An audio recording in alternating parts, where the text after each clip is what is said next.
Welcome to Spotcast, Stardate 96838, Mark 87. My name is Timothy and I am in Toronto, Ontario, and I'm joined once again by Jonathan Kuline over there in Mississauga, Ontario. I'm back! And even more over there, I'm joined by Jaime Lopez Jr. in Seattle, Washington. How's it going? Who's also back.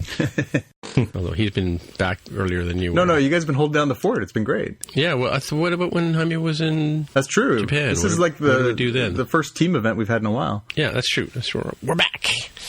All right, I have some fact check. Do you have some fact check, Jonathan? I do have some fact check. I have two fact checks, and you have two fact checks. I'll go first. Oh, okay. Yes. Oh, yes, that's true. Okay, go ahead. Okay, so last episode, 39 for those scoring at home. 1820, you guys were talking about Mary-Kate and Ashley Olsen, the twins. You were talking about your whole tangent about twins.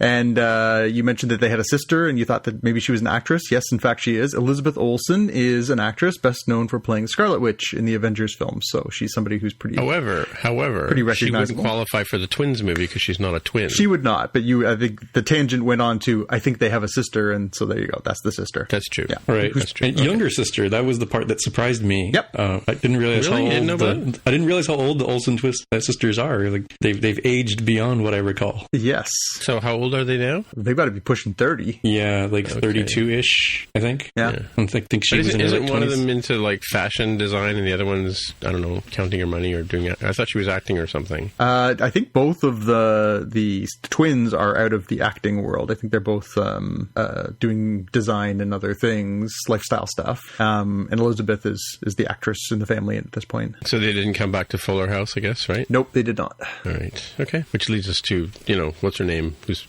on Lori Loughlin, Aunt Becky. On bail. Yes, her. That's right. And her college scandal. Yes. Yes, exactly. Yes. We always thought it would be, what's the father's name again? Bob Saget? Bob Saget? Yeah, I always thought Bob Saget would get in trouble, but apparently not. All right, what else you got for fact check, Jonathan? So 2305, last episode, you guys were talking about the documentary that was about the filming of Apocalypse Now, and it is called Heart of Darkness, a filmmaker's apocalypse. It was filmed actually by Francis Ford Coppola's wife. Yeah. Oh, really? Oh, interesting. Yep. She filmed it while they were making it. She was making basically a documentary in tandem, and it didn't come out for years and years and years afterwards. But it was all made with footage that his wife had filmed. So have you ever seen it? Yes. Okay, I don't know if I've ever seen that one, and I know I haven't seen Lost in La Mancha, which I probably should try and dig out. I think it's on Netflix, as I said before, but just never got around to watching it. Yeah, the Heart of Darkness one's really good. It's really interesting. It makes you realize, like, as with so many of things, everybody knows sort of the legend of movies like Jaws that barely makes it out because it was such a chaotic mess and turns out to be one of the great films of all time. Same thing with Apocalypse Now. Like, so many things that were chaotic. I mean, it sounds like Francis Ford Coppola came within inches of losing his marbles, but a really interesting look at that process of they were filming in Southeast Asia 5 years after the Vietnam War. I mean, it's crazy. Really, really interesting story. Yeah, I heard Martin Sheen also almost lost his marbles a few times. And right? There's a couple of scenes where he's actually drunk, right? Yeah, and Marlon Brando was genuinely losing his marbles at that point in his life, and so there's a lot of, and I mean, there was a lot of extremely gifted and talented artists working on that who were all very close to the edge of sanity. So, which is interesting too, though, because remember that movie with Matthew Broderick and Marlon Brando? The Freshman, yeah. Is that what that's called? The one that has the big Gila monster in it and all that kind of stuff? The Komodo dragon, yeah. Komodo dragon, yeah. Because he seemed to be pretty lucid in that one, although he was playing a mob boss kind of thing. I was basically doing an homage to his playing The Godfather, right? Yeah. That's another great movie. Yeah, for sure. All right. So at 4220, Jaime and I were talking about, we kind of sort of saw the poke in the eye. I mispronounced Red Ryder, was what I meant to say. Red Ryder rifle, poke in the eye. You'll shoot your eye out from Christmas Story.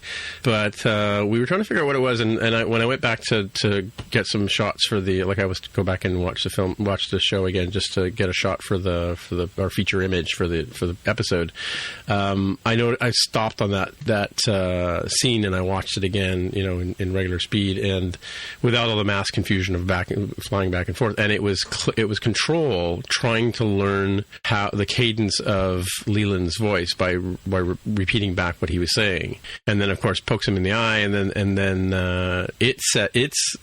Control uses Leiland's voice to tell Ash got the all clear to close the wormhole or capture the wormhole or whatever it was they were doing at the time, because Jaime and I were not sure what the voice was that we heard overdubbed. And then we were also talking about, at 4315, we were talking about Locutis, and I saw a picture of Locutis, and in fact, he had both eyes intact. He didn't have the Borg implant over his eyeball to replace his eye, although he did have a laser sort of on his cheekbone, I think, right? Or right by his right ear, right? Yeah, and he has that nightmare at the beginning of the second Star Trek Next Generation feature film where he dreams that the thing is about to hit him in the eyeball, but that was just a dream sequence. Right. And that was First Contact, right? Yes. Yeah. Mm-hmm. Yeah. Mm-hmm. Okay, cool. All right. Well, we were right about something.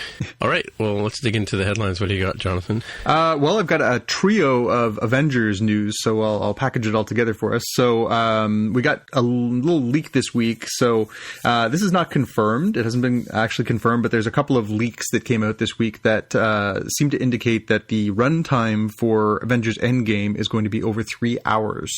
The the movie theater franchise AMC in the United States, which no longer exists here in Canada, posted that as part of their website, basically indicating that was going to be it with a synopsis and everything else.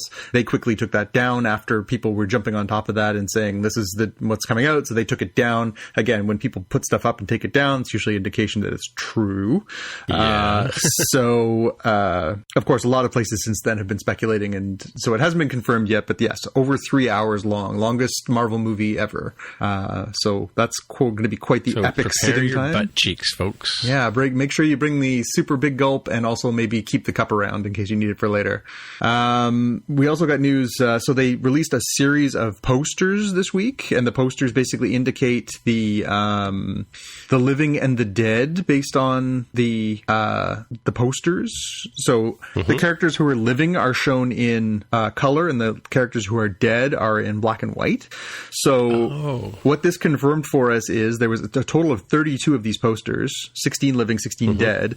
So two things that we learned from this that we didn't previously know. One is that Wong, Doctor Strange's partner, is alive because he's in color, and Shuri, who is T'Challa's sister, is in black and white, therefore she is dead, and she died off camera. So I know there's a few people, and I was one of them, hoping that maybe she would have a role to play in Endgame, but it looks like, sadly, she is not one who survived the great snapping.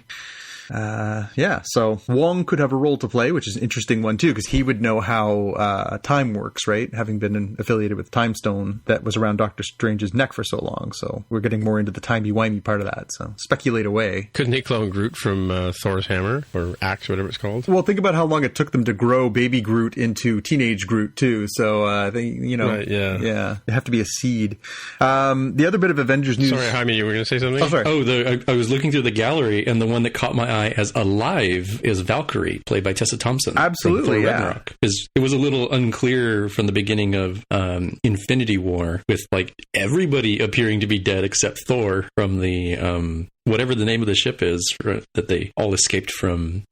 Asgard. Oh my gosh, I'm blanking on the name. Asgard, thank you, yes. Which one's Valkyrie? Is that his Thor's sister? No, she's the one who was the one who picked him up off the scrap heap and sold him to the game to be a gladiator. Oh, okay. She's also starring with Chris Hemsworth in Men in Black International. Mm-hmm. Oh, her. Okay, yeah. Yeah. For those of you following along at home, she is number 11 of 32 in the gallery that I'm looking at. Yeah. And the last little bit of Avengers news we got, again, take this with a grain of salt, but a bunch of different sites, including Screen Rant, are reporting that tickets for Avengers Endgame will finally go on sale, because they haven't been put up for sale yet. They'll go on sale on Tuesday, April 2nd.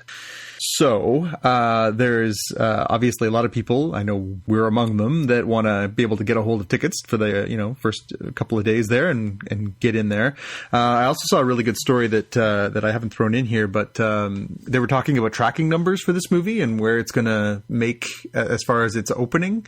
And they say at this point it's on track. And I don't know how they know this if they haven't sold a single ticket yet, but they say it's on track to open to $300 million on this first weekend. And that's domestic box office. So that's North America and it's North America. It's Canada and the United States. $300 million would shatter any record ever previously existing for a movie opening weekend. Yeah, I've just completely lost track of that kind of number. So will they do the same thing that they do all the time and sell the Friday night tickets and then release the Thursday night tickets afterwards, after a little while? No, I think Thursday night through from then on will all go up for sale theoretically at the same time. I don't know if there's going to be any special event screenings or anything else. They haven't actually been posted. This is a lot of these stories are very speculative. It says on Screen Rant that tickets will be available for pre-order on the 2nd, and because it's a 3-hour movie, the first screenings will be at 6 p.m. on the 2nd. On the opening night rather than 7 o'clock, because they want to get 2 shows in, and if they want to get 2 shows in, they have to do from 6 till 9, and then from 9:25 till 10 or till 12:25 or whatever. So, I mean, by the time you throw on the trailers and everything else, that's going to be a long night at the cinema. That's for sure. Yeah. That's for sure. It'll be into tomorrow for sure. Mind you, that's happened before with Avengers movies. Well, and the last Avengers movie was long. It was not nearly that long. But I mean, for those of us who have gone through the wars with Lord of the Rings and some of these other, epic sweeping pictures, it's not out of the realm. It's just, again, it's a novelty for these movies. They've never done that before. Gone over the 3-hour mark. Right. Yep. And what's next? What's next? Well, this one made me laugh, and I know, Jaime, you had flagged this one as well.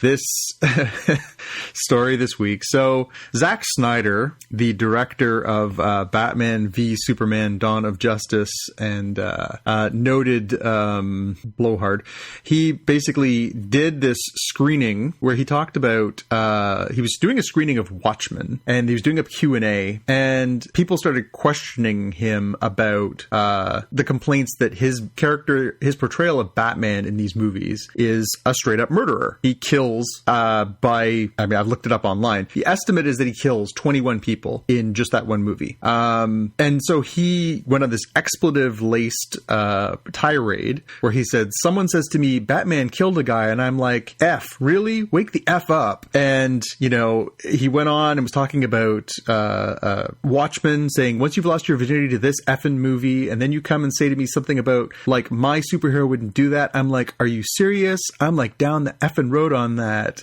It's a cool point of view to be like, my heroes are still innocent. My heroes didn't effing lie to America. My heroes didn't embezzle money from their corporations. My heroes didn't commit any atrocities. That's cool, but you're living in an effing dream world. And as you can imagine, the internet at large did not enjoy this response, and so there's been a lot of backlash online, social, blogosphere, with people taking exception to his interpretation of, I think people had always had a little bit of a not great appreciation for his interpretation of the character, but now it's sort of become even more pointed since he's taken off this, basically saying, like, grow up, I don't care what you think, I can do whatever I want, I'm Zack Snider. So I don't know, would you make of this one, Jaime?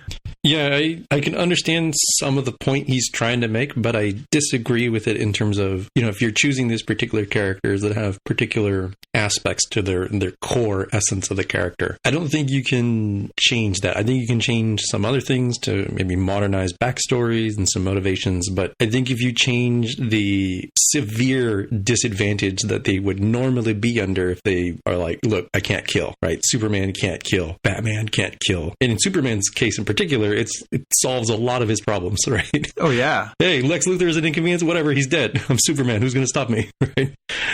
Batman has to try a little harder to kill than Superman does. Like, I think having the good guys have that flaw of, wow, it would be so much more convenient. Yeah, I would totally kill the Joker. I would 100% kill Lex Luthor without even thinking about it, in front of his mother and his sister, right?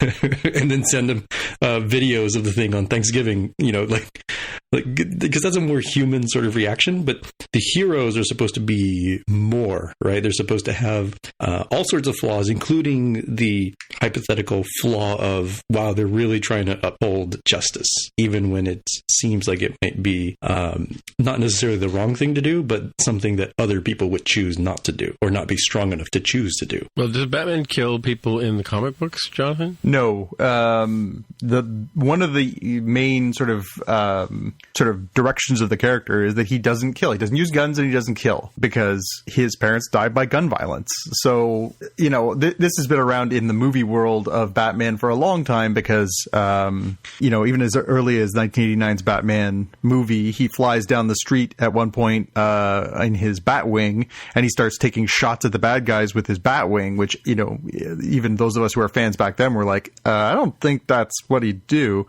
But yeah, part of his sort of way of doing things is that he rises above. The idea is that he is not, he doesn't stoop to the level of the criminals. He's not a killer because they're killers. Right. Yeah, I've seen a pretty good analysis of, in this case, one of his Rogues Gallery villains, Mr. Freeze. And in this video, they were pointing, and I'll see if I can find it. If not, I'll have it in the show notes for you guys to look at next week.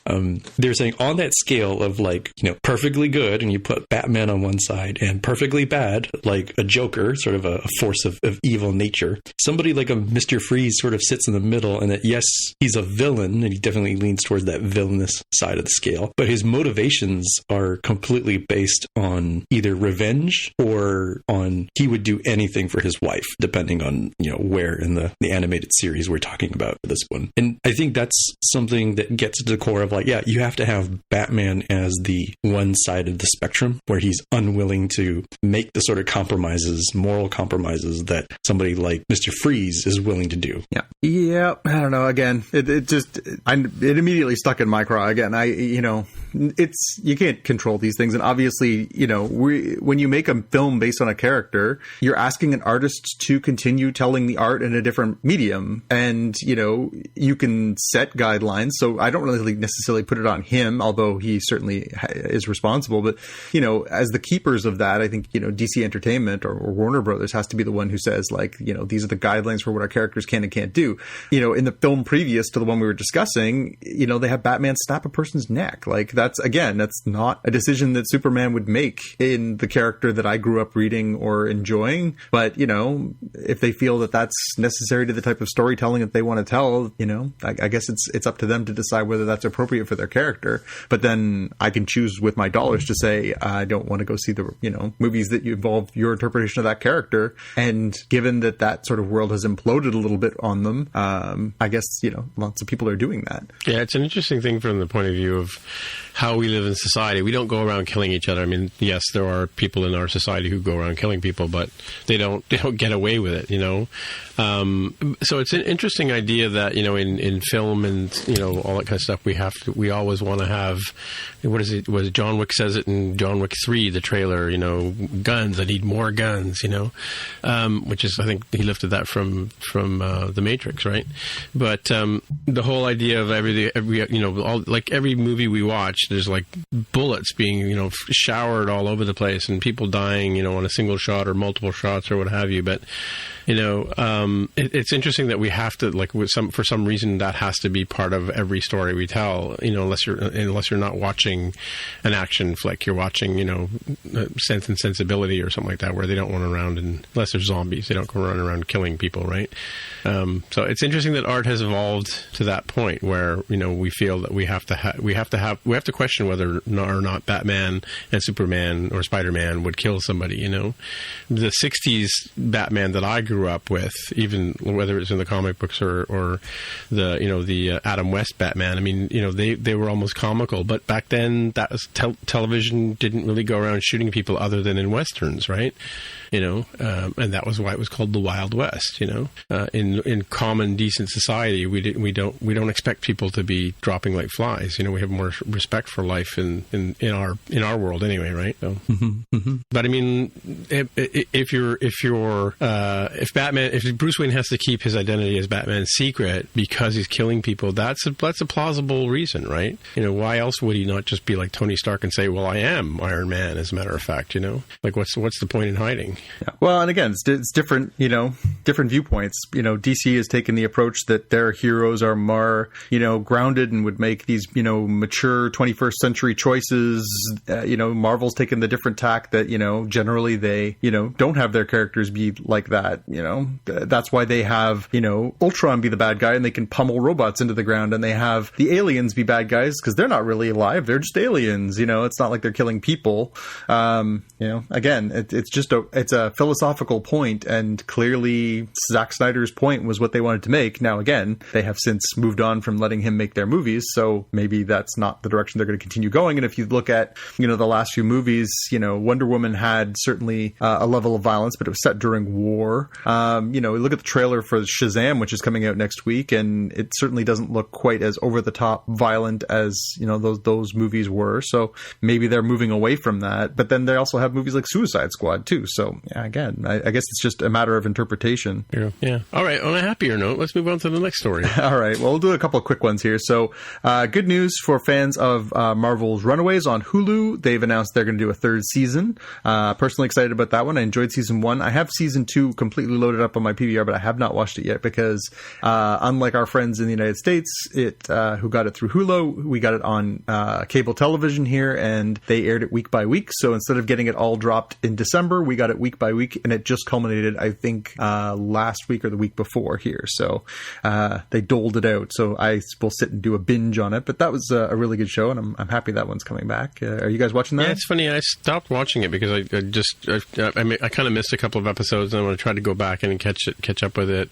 I don't know. I find it derivative. I don't really find it, interesting or new or in any way, other than maybe the big giant dinosaur that runs around with them. But yeah, I don't think I'm going to go back and watch any more of it. But and I don't have Hulu, so I've not watched any of it. Yeah. Right. By the way, you missed Dora. Oh, did I skip Dora? Oh, sorry, I'll jump back. Yeah, there's a whole cinematic universe that we've not discussed. Well, all right, let's jump back into Dora. So, yes, flag this one. So we got our first trailer for the Dora the Explorer movie, live action. Is it called Dora and the Lost City of Gold? Yeah, something like that, yeah. So, the note that I made was that, Dora is going full Tomb Raider. So, it's pretty, it's kind of a weird mix. It's like Nickelodeon meets Angelina Jolie's Tomb Raider. What did you guys make of this new trailer? And a bit of EZA in there, yeah, exactly. So, obviously, being a big Tomb Raider fan myself, I immediately saw the Tomb Raider likeness in the way that the trailer starts, anyway. Well, the thing I saw was, so I watched the trailer and then said, I am unclear if this is a Saturday Night Live sketch. Yeah. It could be either one. And I said, well, it's from Paramount. And I look at my calendar and say, it is not April 1st in any time zone. So I guess it was real. And it slowly sort of sunk in. I was like, oh, okay, this is the thing that they're going for. The, this Dora the Explorer cinematic universe, as I described. I just assume that's what they would go for because they introduce Diego, her older cousin, who also had a TV show, if I'm not mistaken. Yep. So yeah, I could see them setting up sequel. I didn't even see anything in the trailer itself that specifically smelled like sequel, but I'm like, yeah, they introduced Diego here. It means they're setting up multiple movies, crossover movies. And it looks like other people were joking in the YouTube comments. 2019, Dora and the Lost City of Gold. 2022, Kailu, The Search for Hair. 2029, Bob the Builder, Infinity War. Yeah. So we'll see what happens here. Just like I joked about the Detective Pikachu cinematic universe, it's only half in jest because that's what these movie studios are doing nowadays. Isn't this the same people who did Spy Kids, or the same director? Did we talk about this a couple of weeks ago, right? I don't know. Is it Robert Rodriguez did Spy Kids, didn't he? Yeah. I don't know. I'll have to look that one up. Dora and this. All right. I don't know, but it struck me as a sort of teen movie. Like, it's not geared towards adults, although I guess some of us who grew up on that stuff, I'm looking at you two guys. I did raise my children on Dora. They to this day, they don't know why they know some Spanish words that they know. I just remember Swiper, no swiping, yeah. This cast has Michael Peña, Eva Longoria, and Danny Trejo. So a lot of... And Benicio del Toro. It's a big names. Oh, that's right. He's playing Swiper, he isn't is. he? I don't think he came out in this trailer. We talked about that, right? You're right. I completely forgot. He did not appear in this trailer. So do you know who Danny Trejo is playing? I didn't see his face either. He's the monkey. No. He was the purple monkey. Is he doing like a Vin Diesel I am Groot sort of? I don't know. I can't wait. I gotta admit, the curiosity of this one, like, I really hope it comes to Netflix, because the curiosity level is very high. Yeah. Is he the guy that was in Breaking Bad? I don't know. Was Danny Trejo? He was La Tortuga. He was the Mexican guy that the DEA were leaning on to be the informant. Doesn't he end up on the turtle walking through the desert? Yes, he does. Yes. Yeah, you're right. That's exactly it. Yeah. He's also from Machete. He had his own series of crazy... was that Robert Rodriguez? Who? I don't know if Machete was. He was in Desperado, right? And was he in El Mariachi as well, or was he? I can't remember. I don't know. There's a long tangled history here. Oh yeah, I mean, Danny Trejo's an icon, right? He was in Spy Kids too, right?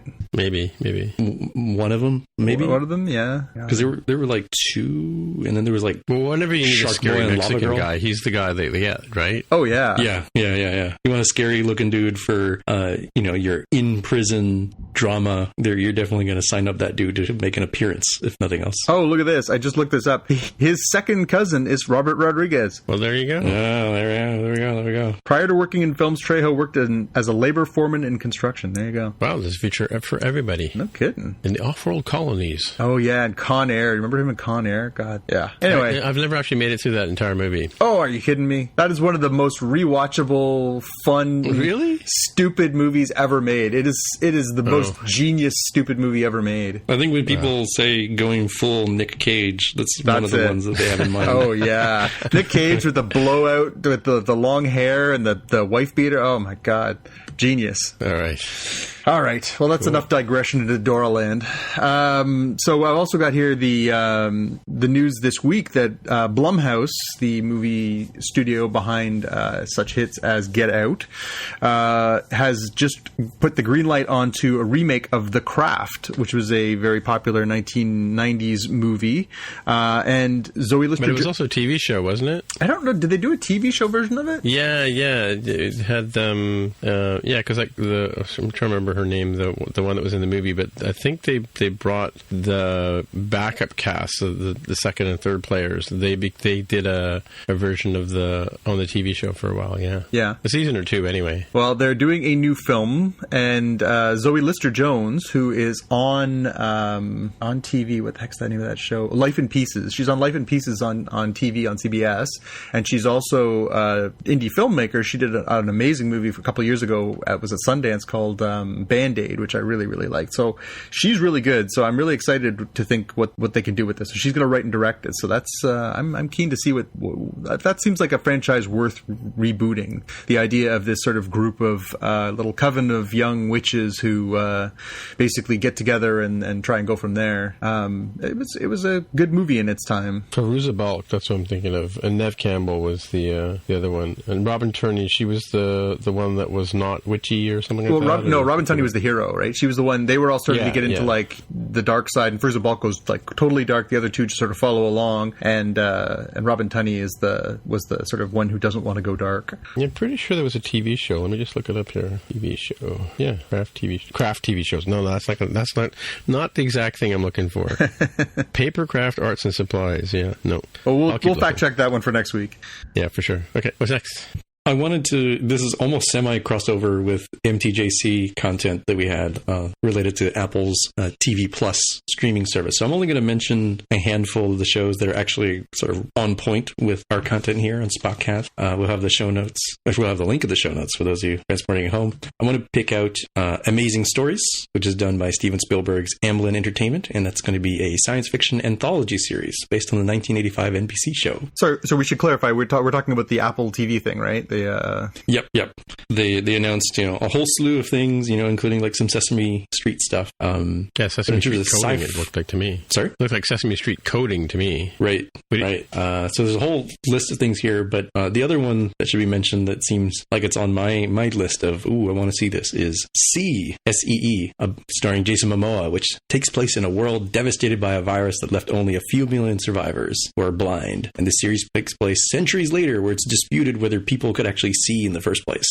Sounds like an interesting concept. The very brief 2 seconds I think we saw during the events of it looked pretty cool. I mean, Jason Momoa looks like a rock star kind of person, right? He looks pretty damn cool. He's got the Khal Drogo kind of stuff going on, Aquaman sort of stuff going on, and it just looks very moody and like it could be very dramatic. Cool.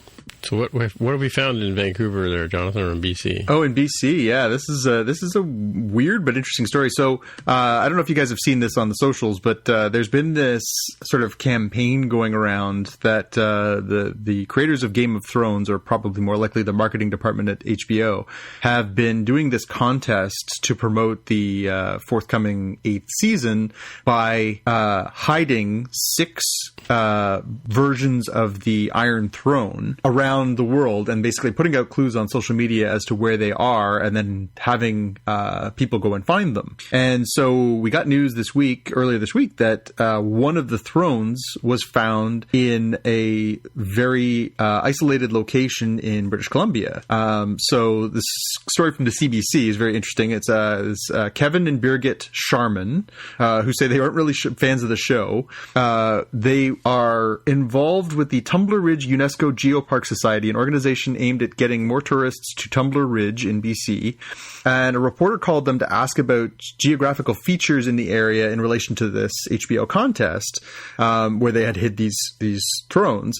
They decided that, they kind of knew where this guy was talking about. It's in Babcock Creek. So the two of them got on their cross-country skis and they went out there, and sure enough, they got there and they saw this throne sitting there, and there was 2 guys dressed like Game of Thrones characters, and Birgit went and sat on the throne, and they declared her the winner, and they took a picture and posted it online and said she is the winner of the bragging rights for having found this throne. So the previous locations, they found one in England in Puzzlewood, they found one in Björkliden, Sweden, one in Castillo de Atienza, Spain, and one in Beberibe, Brazil. And then they just, I think today I saw they were put up the campaign for the last one. So yeah, these 6 thrones. So kind of a neat little sort of tie-in for the 8th season by hiding one of the thrones right here north of the wall. Cool. Hey, by the way, this is sort of a fact-check follow-up thing, but we were talking last week about Angel, right? Which apparently Jaime's never seen or hasn't watched much of. I didn't know much. I'm familiar-ish with the character from Buffy the Vampire Slayer, aware the fact of the series existed, but didn't know anything about it. Yep. So the guy who plays Angel, and he's also plays the detective or the FBI guy on Bones. How do you say his name? Boreanaz. Yeah, David Boreanaz. There's our fact check from last week. Yeah. So because David was talking about how so they're already planning on doing a reboot or maybe revival. They're not clear on what they're doing with Buffy. So they're talking about doing that, and he basically said, maybe there'll be an appearance by Angel in it too. So that's kind of cool. Oh, I see. Okay, right. So it'll be interesting to see how they tie all these things together. If it is going to be a reboot or revival, or if it's going to be another sort of take on the character. But it'll be interesting to see how it's always like it's those characters that are supposed to be ageless. It's always a fun thing to see how they're going to do that. So Angel is a vampire on the Buffy show, and on his own show, he's a vampire, and he's supposed to be immortal. Even over the course of filming it, I think he played that character for 10 years on and off, from the first season of Buffy to the last season of Angel. And he did physically change a little bit. He put on some weight. He looked a little bit different. Now it's been 20 years or 25 years, I think. 20 or 25 years since the first season of Buffy. If he does come back, I wonder how they'll explain away that he's a much older person now. It's like bringing Data back, and there's only so far you can bring Brent Spiner back and be like, yeah, no, Data's a robot. He's fine. Right. I think with modern, face de-aging technology, I think you blow the budget on the first episode where, whoops, he's, magic curse. Yeah. Magic curse has caused him to age like a mortal. Yeah, exactly. Yeah, I'm sure you could write that in there somehow, but it'd be interesting to see how they resolve that. That's like Luke Skywalker or Mark Hamill, who was in a car accident between Star Wars and Empire Strikes Back, and they had to explain his facial changes, right? Yeah. Mm-hmm, Yeah. mm-hmm. Mm-hmm. So next up, we've got news this week that very famous Oscar-winning actress may be joining one of Marvel's upcoming movies. So Angelina Jolie is apparently in talks to join the Marvel movie The Eternals that is in development. Interesting development. Again, it seems like inevitable that eventually they will just suck in every actor and actress known to man into a superhero film. She had previously done a comic book movie. She did Wanted, which is based on a comic book, and that came out, I think, in 2007, maybe. But we haven't seen her in that kind of superhero-y kind of superhero movie. In that one, she sort of plays this sort of preternaturally gifted assassin. So, yeah, big name get for Marvel if they can get her to be the star, because she certainly has some draw. So, pretty cool. And the last thing I've got here is the Star Wars poster leaker fake. I don't know if you guys had a chance to look at this. So, this came out yesterday that there is this promotional image / movie poster that has popped up. It's on makingstarwars.net. It is on a lot of different sites. Everybody's taking the time to say this, so I'll say it too. It's unclear whether this is a leak or whether this is a fake. So somebody could have just concocted this and chucked it up on the internet, or it could be an image that was spirited away from one of the promotional areas of the Star Wars Episode 9. It does bear a bit of a resemblance to the box art that was on a lot of the toy packaging and promotional packaging for materials around Episode 8. So it's possible and it's plausible. The poster shows some interesting things, not the least of which is Kylo Ren has his mask back. We have a look at a group of dark hooded figures that look an awful lot like the Knights of Ren, who would be the fallen Jedi trainees who followed along with Kylo when he left the Jedi Order. We see in the poster C-3PO holding a bowcaster and wearing Chewbacca's bandolier. And there's a mix of some new vehicles on there too, and also red stormtroopers. So I don't know. What do you guys make of all this? Do you think this is an authentic item, or we're looking at something that somebody concocted in their basement? And... Yeah, photoshopped. Yeah.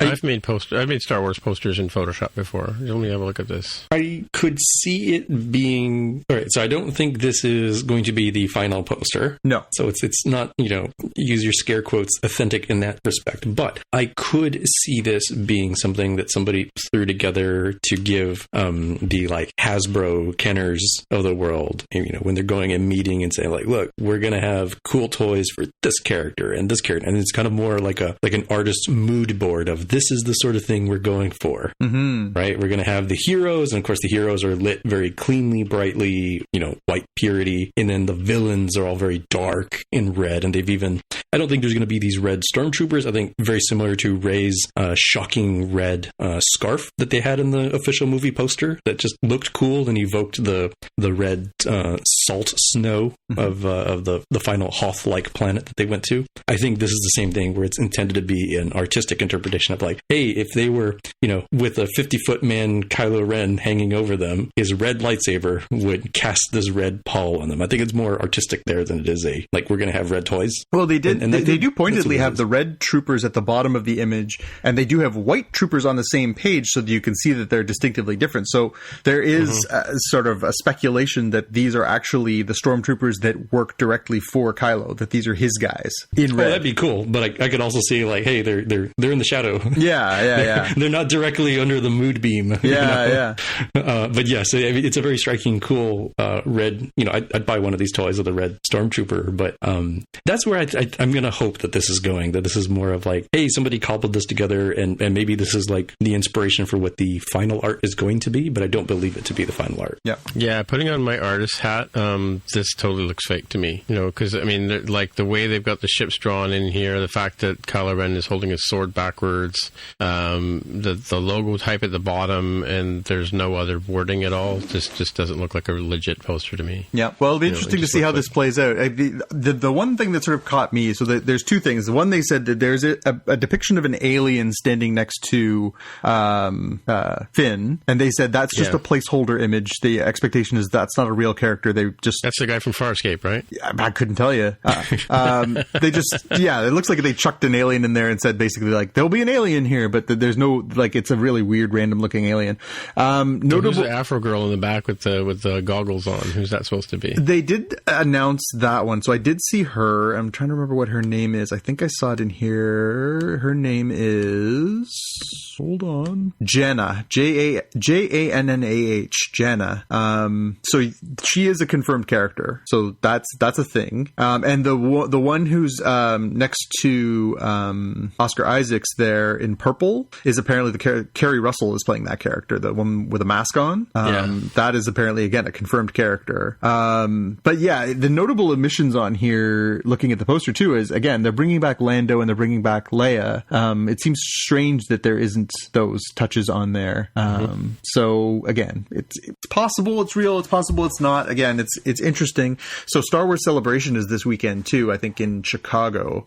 So it'll be interesting to see if we start seeing actual things like, I don't know, a trailer or actual posters or stuff start to leak out, because they do like to unveil those things at those kind of events. So it'll be interesting to see if we start getting any confirmation on this. It does seem a little strange. We haven't seen much official stuff. We're getting into April in a few days, and we still haven't seen very much from this yet, and it's coming up fast. Yeah, I could, again, if this was like let's show the merchandisers what they're going to get for this first wave, and be like, look guys, there's going to be, Hasbro, guess what? Red Stormtroopers, you're going to sell 1 million of them. 7-Eleven, you're going to get this, Thirst Buster cup topper that you can sell. It's this weird alien dude. Yeah. You don't know what it is. Kids will love it. They'll pay extra money for it. And yes, Play Mobile, we thought about you too. You didn't sell as many of the C-3POs as you wanted because little kids are like, well, that's lame. He doesn't do anything. We're giving him a gun just in this thing.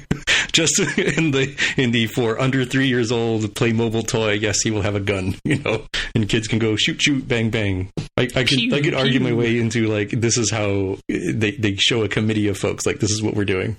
We live in a world now where the tools are available to make these things more readily, and there are a lot of talented amateur artists out there who can do this kind of stuff. So it certainly is viable that it's a fake. It did make the rounds. Again, a lot of stuff, in the Reddits of the world. There are a lot of people, trying to analyze and parse and look at these different things, and there are believers and there are deniers. Again, we'll post this in our show notes. Please have a look. Let us know what you think. You can hit us up as at Spotcast on Twitter and see if you have a vote on whether or not this is authentic. But it's again, it does sort of whet the appetite. You start thinking about, okay, well, who's that? And what does that mean? And what's happening here? So it's about time we started caring about Star Wars. Apparently, our fans for our vote for this year said they cared more about Star Wars than they did about Avengers. So maybe this will whet their appetite. Well, that's true. Yeah. And by the way, it's hashtag #AskSpotcast. Yeah. For those of you transporting at home. All right. So, Jaime, what do you got for us? We talked about the Bear Grylls based You versus Wild interactive movie, similar to Bandersnatch that Netflix came out with. Here, the focus is on the you decide sort of thing of like, should I go punch this grizzly bear or should I go home and play Xbox kind of levels of decisions, or the should I drink from this Gatorade that I brought on the trip or should I drink my own urine? I assume this is going to be the level. People were talking about it might not end well for me, as he says in the trailer, and I assume they're going to show like, all right, this is what would have happened. I would have broken my leg. I would have died of gangrene, that sort of thing. They're not going to really, kill Bear Grylls and then do like a prestige level thing where they bring him back as a clone and have him do the next part. But I thought it was interesting that they're emphasizing the you're going to make all these choices for him sort of thing. Cool. All right. That sounds like fun. Yeah. I just added this one to the show as we're talking here. I saw this yesterday. I don't know if you guys have had a chance to look at it, but Quentin Tarantino's 9th movie is coming out, and it's called Once Upon a Time in Hollywood. And it's in the trailer you see Leonardo DiCaprio is playing this Hollywood actor, and in the shadows you sort of see his stunt double, and they're talking about who his stunt double is, and of course the stunt double is Brad Pitt. So that's an interesting little movie that's coming out. So we'll have a link to the trailer in the show notes. Have you guys had a look at this at all or heard about it? I've seen the trailer that came out maybe a week or two ago, but have not seen this article. Yeah, I saw the trailer. Again, it's, it looks very Tarantino, and he's assembled quite the cast. It's be interesting to see his interpretation. Obviously, it's set around the Manson murders, right? So interesting to see that era captured in a Tarantino movie. You wonder if he's going to do his own sort of version of it as Inglourious Bastards, where the tables are turned and somebody kills Charles Manson or something. I don't know, or if this is going to be more true to the actual historical events. All right. Okay. Well, so we've reached the pinnacle of our episode here, where we talk about Star Trek Discovery. In this one, we're talking about season 2, episode 11, Perpetual Infinity. Who's taking the reins? Volunteers. You've had a little bit of a sabbatical from this, Jonathan. So I think it's your go on this one. All right. Well, in honor of missing a couple episodes due to other commitments, I'll dive right in for us here. So the episode starts with a flashback. We finally get a look at the day that is burned into Michael Burnham's mind, where the Klingons basically come looking for his parents who have stolen this time stone. So we see the moment when she gets stuck in the closet and theoretically hears her parents get killed by the Klingons. We flash to her, waking up in sickbay, and basically she's, recovered from being asphyxiated in last episode when they were trying to lure the Red Angel down to try and rescue her, thinking it was her to rescue herself, when in fact it turns out to be her mother who was actually coming to rescue her. Is that a good summary of last week? Yeah, okay. So, basically, they say, her mom is down on the planet still. She's sedated. Michael's recovering. We get over to the Section 31 ship, where last week we saw Leiland get jabbed in the eye, and as you guys mentioned, we heard this mimicry of his voice. And so, sure enough, this week we tune in and we find that Control, the computer system, has him prisoner, and basically does the whole we are Control, you will be assimilated, and inject him with look like nanites, right, or something vaguely similar. It didn't look exactly the same. It wasn't quite Borg, but it was Borg. It was Borg-esque, Borgish. It was Matrixy too. Borgy. Yeah. So Leiland didn't say resistance. It said struggle is pointless. Struggle is pointless, as opposed to you will be assimilated. So either way you want to slice it, he's been assimilated. So he is now under the control of Control. So we get a little bit of plot exposition as to what's happened with Dr. Gabriel Burnham, Michael's mom. We find out that as Michael Burnham is reviewing her travel logs, basically, that when she got in her suit and disappeared from the attack by the Klingons, her intention was that she was going to go 1 hour into the past, and she was going to help them avoid getting attacked. But in fact, she gets propelled 950 years slingshotted into the future and is stuck there, and then realizes that when she gets there that all of the sentient races in the galaxy have been wiped out.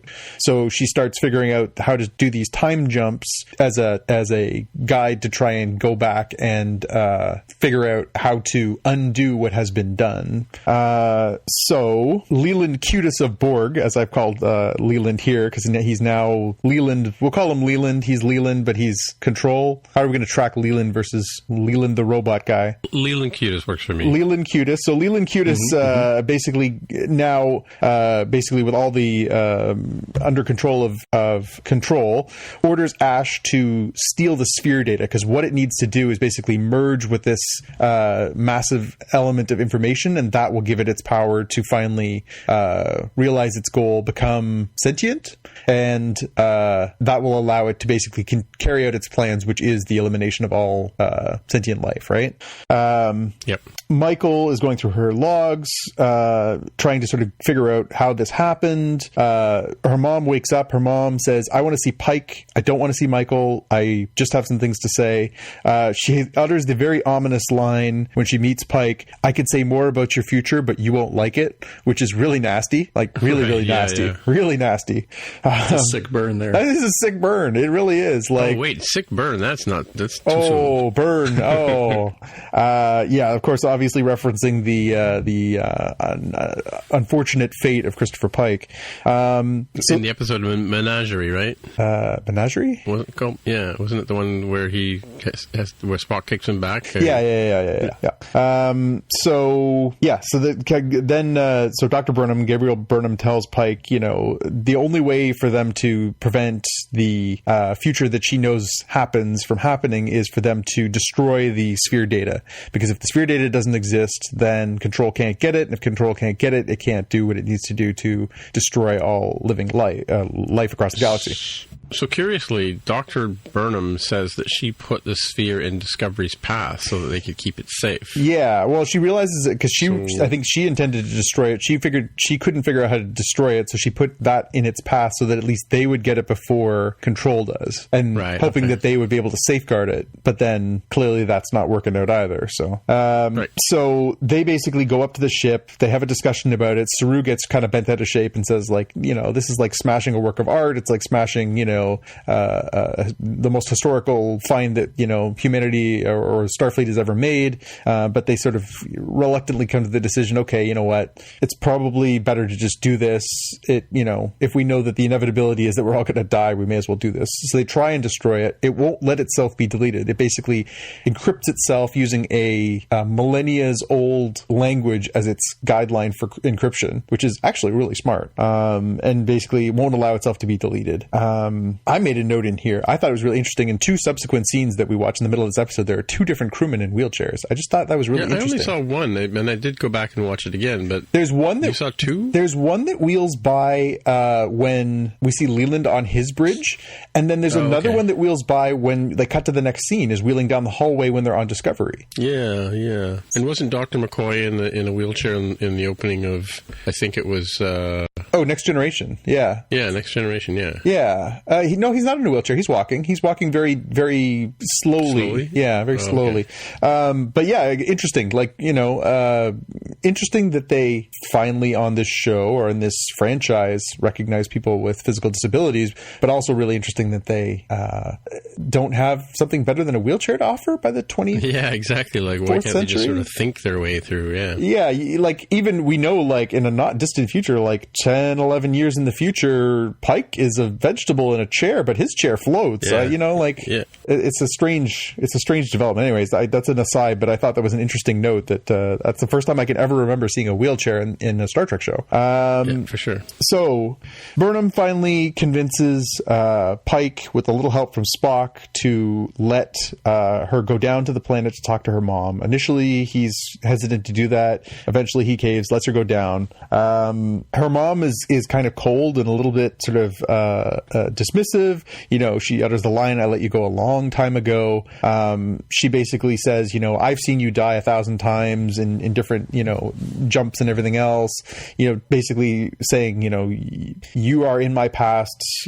I have to carry out my mission because, unless I can stop this, you're going to die no matter what. So I don't want to bother getting to know you or have this emotional reconnection because I've seen you die before. I'll see you die again. And I don't want to make that level of intimacy between the two of us real. This is a really tough scene because Michael's obviously pretty torn up at seeing her mother not only alive, but also pretty aloof and pretty cold to her. So, it's a bit of a hard watch and a nicely acted scene by Sidney Martin Green. And the woman who played her mom, I didn't catch her name, but I thought she was really, really, really well done. And that scene where she acts against Georgiou, the two of them, that was like really, really good. Anyways, so basically they come up with the idea coming out of that the only way to get rid of the data is to download all the sphere data into the Red Angel suit. And their plan is to put it into the sort of limitless void of data holding it can take, let it be teleported back into time, and then use the transporters augmented by dark matter to beam Dr. Burnham out as it's being sucked away. So the idea is that basically she is tethered to the gravitational pull of time, which through the whole episode is trying to pull the suit and her back in through the wormhole back into the 950 years in the future. Their idea is basically they're going to download all this information to the suit, let the suit go flying into the Perpetual Infinity, as the episode's called, and then beam Gabrielle out. Which, of course, with a little contribution from Spock, who says, this, I like science. He basically comes up with this plan and then says, I like science, which is a great line. Of course. By the way, some real-time follow-up for you? Yeah. So Sonia Sohn is the actress who played Gabrielle Burnham, Dr. Gabrielle Burnham. She was actually in The Wire. Oh, that's where I knew her from. I knew I knew her from somewhere. Oh, yeah, she's so good on that too. Yeah. Oh, she was great. She was really, really good in this episode, I thought. So, of course, this plan does not sit well with Leiland Locutis of Not Borg, who then dispatches the Emperor to steal the data using this little like sticky watch, and to basically eliminate Gabrielle, make sure that those two threats are eliminated. And when she's down there, there's a really good scene where Dr. Burnham and the Emperor have this conversation where they're both talking about how they're both mothers, and they both have this these both very clearly very strong, very intelligent, very, very driven women who have both been through some serious stuff, have this sort of standoff where they're both sort of flexing, and the one of the lines that's used by Dr. Burnham is do you think Control would let you guys do this? It poses an unacceptable risk to the larger mission. And that's an exact quote from what Control had said to her as Leiland earlier in the episode. And so this sort of triggers in the Emperor's mind that hey, maybe Leiland isn't what he says he is at this point. So she sort of concocts this plan working with Ash, who is still on board the Section 31 ship, to be prepared to cut off the download and sort of see what the reaction is from Leiland. So the two of them set that in motion, that they're going to stop this transfer, and Leiland Locutis basically responds by attacking Ash, who basically walks in and finds out that he's not who he says he is. He's got this like weird robot face. I don't know what was happening with his face there. Yeah, his face was like transforming or something like that. It was like there was times when you'd see sort of black veins on the side of his head, normally away from Ash, but at that point in time his face was kind of like all like Darth Vader without his helmet on kind of effect, right? That's what I was thinking too. And he so as soon as he sees that, he realizes that Ash is now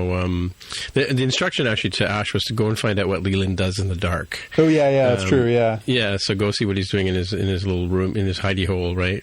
And then she attacks Ash and says you won't win, or I think Ash says to him you won't win, but but Leiland gut stabs him like a really nasty, one of the goriest scenes we've seen in Star Trek for a while, where he basically they get into a fight, and it basically finishes with Leiland Locutis gut stabbing and then pulling the knife out of Ash with a big spray of blood across the room. Ash has the fortitude to basically make a quick call over to Discovery and basically says Leiland is the bad guy, and then hits the floor. Leiland beams down to the planet and ends up having basically a free-for-all. He guns down a bunch of the officers, Starfleet officers who were down there, unclear whether they're Section 31 or they're Discovery staff.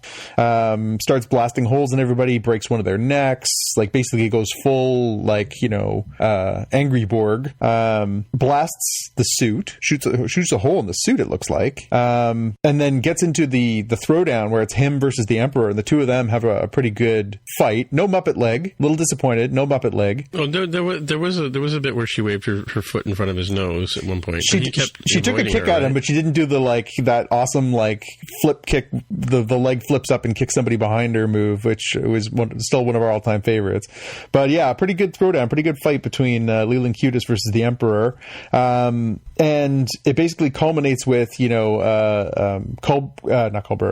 Stamets and Burnham and Non. Yes, Non. Having to basically make the tough decision to let Dr. Burnham go by blasting the containment field around her and letting her... I mean, destroying the Ghostbusters gear. Yeah, that's right. Destroying the Ghostbuster trap that they put her in last week. So they basically, they have to blast this thing and let her out because they have no other way to stop them, to stop Leiland. So the suit disappears into this, time travel vortex, and then outside of the suit, we see Dr. Burnham get sucked up into this thing too. And so it's unclear what the fate is now, right? Because we're talking about, can she survive outside her suit? Where does she go when she goes through that portal? So very unclear as to what her fate is. And does she end up in the same place? Yeah, exactly. Yeah. So, I mean, it seems like it would be unlikely that that's an end for this character with, 3 more episodes to go this year, but also, a pretty not good outcome for her. So at that point, basically, the away team, what's left of them, the 4 of them beam out. They go back to Discovery. Discovery launches a bunch of photon torpedoes, destroys the base, hoping to kill Control/Leiland Locutis.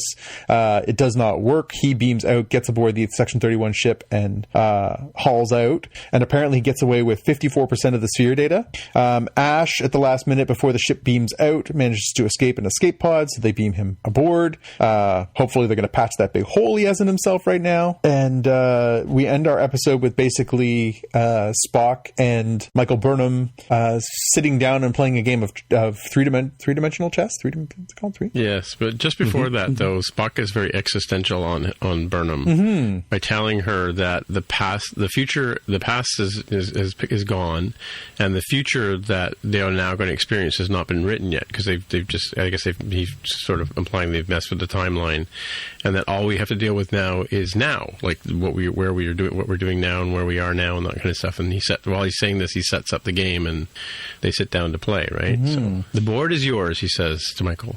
So 3 episodes to go, and now we've really got the stakes up. We've had the big reveal. We know who the Red Angel is. We know what her purpose was.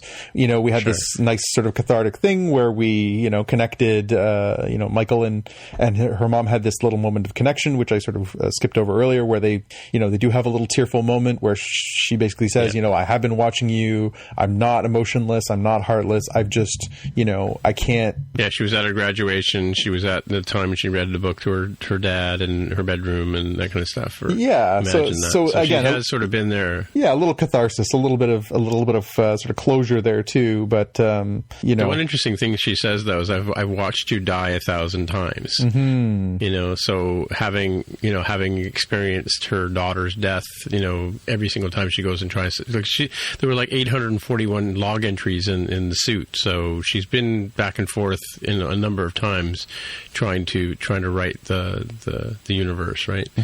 So, but I have a kind of a question for you, Jonathan, because we sort of started this thing, and I've described you as a sort of a movie pal that can be sometimes frustrating to go to see movies with, because and I'm curious about these last 3 episodes in terms of did you see this coming?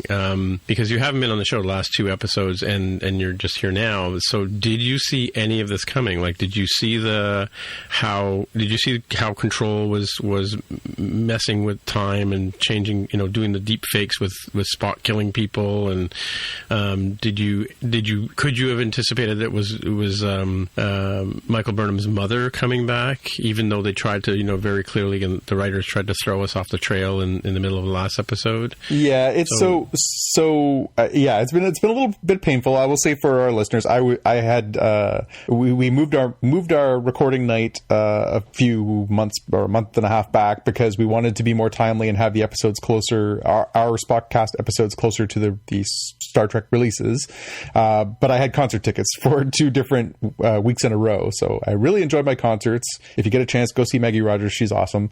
But I have been away. So yes, I can say, and you can take this with a grain of salt, because obviously it's easy to be a Monday morning quarterback and say, yeah, of course, I totally saw that coming. I did see the deepfakes coming. I did sort of see that because there was no other answer. It's the Sherlock Holmes, right? If you eliminate the improbable, anything that remains must be, eliminate the impossible, anything that remains, although improbable must be the truth. That was the only answer for that one.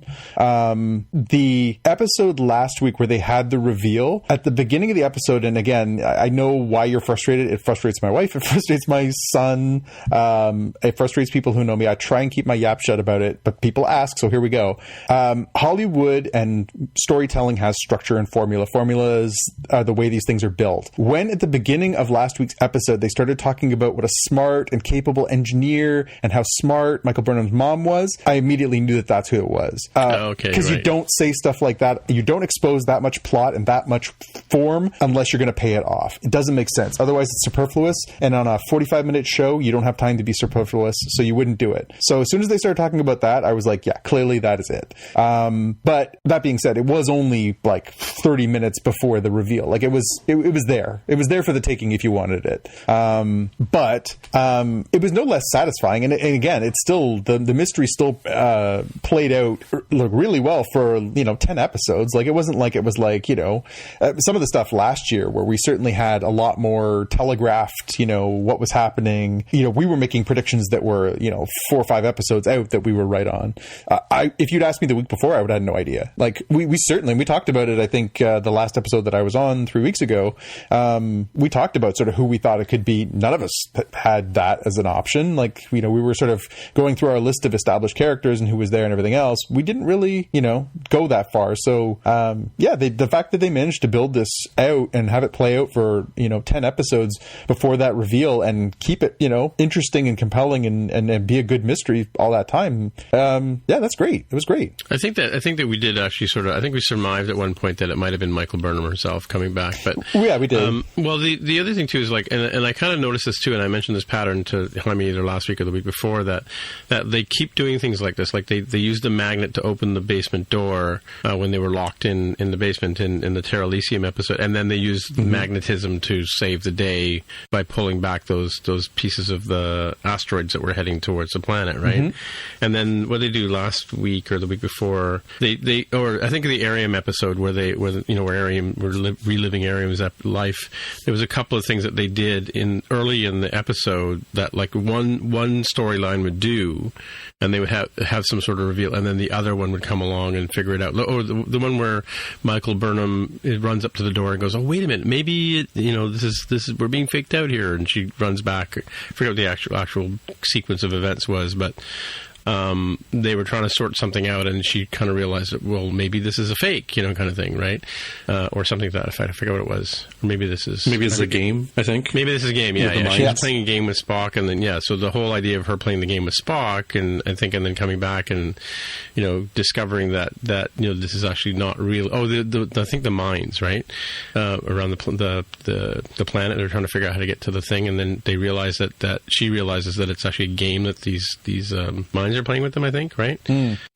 So like they do that. So like I could see where you're saying, like, the whole bit, because I do remember them talking about how brilliant the mother was, and then and of course Leiland making this whole spiel about how wonderful she was, and she was actually part of Section 31 and things like that, right? So yeah. Again, it's the problem is that being a mass consumer of stories. Again, I've been reading comic books for my entire life. I've been consuming movies and TV shows and everything else, and I have a fairly analytical mind. I look for patterns, I look for formula, I look for structure. Well, the Greeks say there's only 7 true stories, right? Like, and again, there are some great twists. Again, that's why I love like some of the best shows are the ones that keep me guessing. And again, I'm not in any way disappointed with how the last 3 episodes have played out. I felt really bad missing the last couple episodes with you guys, because we got of course Arium's big episode 2 episodes ago, and last week was the reveal of who the Red Angel are, which are 2 huge sort of pieces of this puzzle. And it's been a very good season with a mystery that has been compelling, and not I don't feel like any of this has been sort of spoiled or ruined as we've gone through it. Like I say, last year I think all of us were sort of guessing as to how this was all playing out, and is Lorca on their side or what's going on, and we had all these different sort of guesses, and we were pretty good at it, I think, last year. We're getting a little cocky, I think, there. Well, the whole Voke Ash thing, right? Yeah, the whole Voke Ash thing, and then there was the ultimate dimension and Lorca, and we sort of played along with a lot of this stuff, and I think that stuff was a little easier to see sort of where it was going. going, this stuff has been good, really good. So yeah, no disappointment. Just it is what it is. If they're gonna throw out lines like, boy, she was great, and we really think she's great, and isn't she great, and oh, she was so great, and like, okay, stop it. Like, like that's like red flags. Yeah. What do you think of this week, Jaime? I liked it. I think it was, I think I described one of the episodes as very punchy, probably when there was a lot of actual punching going on. It was kicky. This one was kicky. I mean, it had good moments. I wrote in my show notes, the mother of all face-offs, as I'm starting to do puns as much as possible in my show notes to remember what's going on. And I think it kept moving along, which is good. It's a little challenging to actually take notes during this. I usually use the commercial break on my $5.99 ad-supported plan on CBS All Access. And even then, I'm still having trouble keeping up with everything that's going on. They're definitely moving at a very interesting and breakneck pace. Mm-hmm. Again, no pun intended. But I do want to point out, though, and this is the thing that Jaime pointed out a little while ago when you're talking about Star Trek in general, they literally said in the beginning of this episode, like, how long do you think it'll take? An hour, maybe 2? Yeah. I knew right away it was going to be like 45 minutes, right? Yeah. Before they solve this problem. Yeah. Mm-hmm, mm-hmm. Sorry. Yeah, no, I just thought there was some good stuff here. Enjoyed the episode. I think some of the cuts that they make and some of the quips they make are so fast, it's a little hard to see what happened. Like we were talking last time. Oh, what exactly happened to Leiland? Because they made it a little too fast. And I think this time, I would guess if I were to rewatch, I think Leiland Cutis shot the time crystal in the suit. Mm-hmm. So I think the suit is damaged and the time crystals were like a hard thing to find. Right. And I think that's why the mother is pulled back. Once they destroy the Ghostbusters trap, she goes back and like she can't do anything now but just sit around and wait and hope that Michael and the Discovery solve this problem. I think that's what happened, but again, that's like such a critical point that I really wish they would just stay on it just like a half beat longer so you can really get what's happening. Well, and that would, I guess, tie into, I don't know if you had a chance to watch the coming next week thing, Jaime, for where we're going next week, but it definitely seems like that makes sense because of where they got the time stone last time. Yeah, I did see the coming up next week thing. Yeah. Does that not show for you guys? Because it randomly shows and doesn't show for me. And then it never shows for last me, week they roll right into the next show on Space. Yeah, they don't show it on Space. I usually watch it online after the episode's over. Yeah, I found it on YouTube and sent it to Tim last week, I think. Yeah. Okay. Yeah, and I did watch it before this episode, so I kind of enjoy not knowing what's going to come, what's going to happen, right? Because of course every time something that some line was used in today's episode, I remember seeing it in the trailer for last week, right? So yeah, I kind of almost don't want to see the what's coming up. Yeah. I didn't write it in my notes, but I have so the last couple of weeks I've been saying that Culber is dressed like he's ready to go to the club. Yeah, as he's not on active duty, and he's on active duty, so that's good. Back in this episode, and he himself says, "Oh, it's only been like 5 minutes since I've been on active duty," which I think was kind of the way I would have described it. Yeah. Yeah, I was going to ask you guys what you thought of that one. So it seemed like he just sort of jumped into doctor mode really strangely based on last week. Like last week he was down and he was like you say, he was wearing his club wear and he was down on the planet and he was talking with the Emperor who was, flirting him up and everything. It seemed like this week, because it just sort of jumped into Michael Burnham has the flashback and then she wakes up in sickbay and Dr. Culber is the one who's there, and no sign of the other doctor who we've had as the doctor on the ship for a while. It seemed like a strangely incongruous transition. I could see them doing something with it. Not saying they are, because it could just be a weird incongruity, but I could see them giving us a little bit of a plot line, maybe like a B plot in one of these upcoming episodes about Stamets wanting to reconnect, and Culber is just 100% throwing himself into his work, because at least he knows how to do that. Yeah. Right? He may not know what foods he likes. He may not know exactly how he feels about his relationship with Stamets, because he's like a new body. If he doesn't remember the food he likes, how the heck does he remember all the medical science he learned? No, not doesn't remember. It's like he doesn't know why. feel it. Yeah, it's like I have memory of that, but I don't actually feel it anymore, or I don't feel it the same way. But being a doctor, I mean, he's like, well, at least I can work 80-hour work weeks and just completely absorb myself into my profession. I could see that being a plot line. I was actually just thinking, did you guys notice the style of Klingons that came and shot at just before she gets blasted into the future? They were the Shorn ones, the at-war models. The at-war models, okay, right. Yeah, they were the we don't have hair, we're strangely pale models. Yeah. Their costuming looked like it was a mix, though. Like it was, I don't know, I'd have to go back and look at the shot, but it seemed kind of more TOS-ish style. Yeah, I mean, it's supposed to be 20 years previous, right? So 20 years, okay. Yeah, because Burnham says she was 10, and then she says to her mom later on that was 20 years ago. So yeah. Now, 20 Earth years or 20 Mars years, or don't think about it too hard. Timey-wimey. Yeah, and we did get another look at the invading bird of prey coming in, which is one of the better angles I think we've seen of it. We've seen it in battle, and certainly a lot of larger battles, and it's been hard to track what it looks like. But I can see how it, if you squint, you can just say, oh, the ones we saw on the old movies, those were just not in HD, and these are 4K now. Now we can see all the detail. Yeah. Are they like the TOS version of the bird of preys? Not really. They look a little more like the one from Star Trek 3. Oh, okay. Yeah. Okay. With the sort of swooped forward wings and yeah. All right. Are we going to talk about Orville this week? Can we? We can do quick hit. I mean, we're not going to have to talk about it for like another 2 more weeks because they're taking a 3-week break due to the NCAA tournament. Yeah. Oh, is that what it's about? Okay. Nobody wants to. There's so many games during the next few weeks that nobody wants to schedule anything even vaguely interesting against them. Well, Jonathan, you have some quick notes here. We can sort of. Yeah. I'd forgotten about this episode until I read your notes. Yeah. Again, it was. So I called it the idol. So it's Orville episode, season 2, episode 11. It's called Lasting Impressions. I said, AKA the someone falls in love with a hologram episode, because apparently they have to do every trope that Star Trek's ever done. Fun little throw for the Star Trek fans as they keep bringing these homages to the Star Trek actors. Tim Russ, who of course played Tuvok in Star Trek Voyager, was a guest star at the beginning of the episode. So the episode revolves around a time capsule found in time capsule they found that was made in 2015. Why it was somewhere in deep space, I'm not clear. Did anybody figure that out? Like, why was it on their ship? No. Like, wouldn't that have been on Earth? Was it supposed to have been launched into space? Don't think too much about it. They didn't explain that, I think, at all. It was just like, well, we're in outer space. Tim Russ is here, and we have a time capsule. Off we go. Anyways, so they find this time capsule.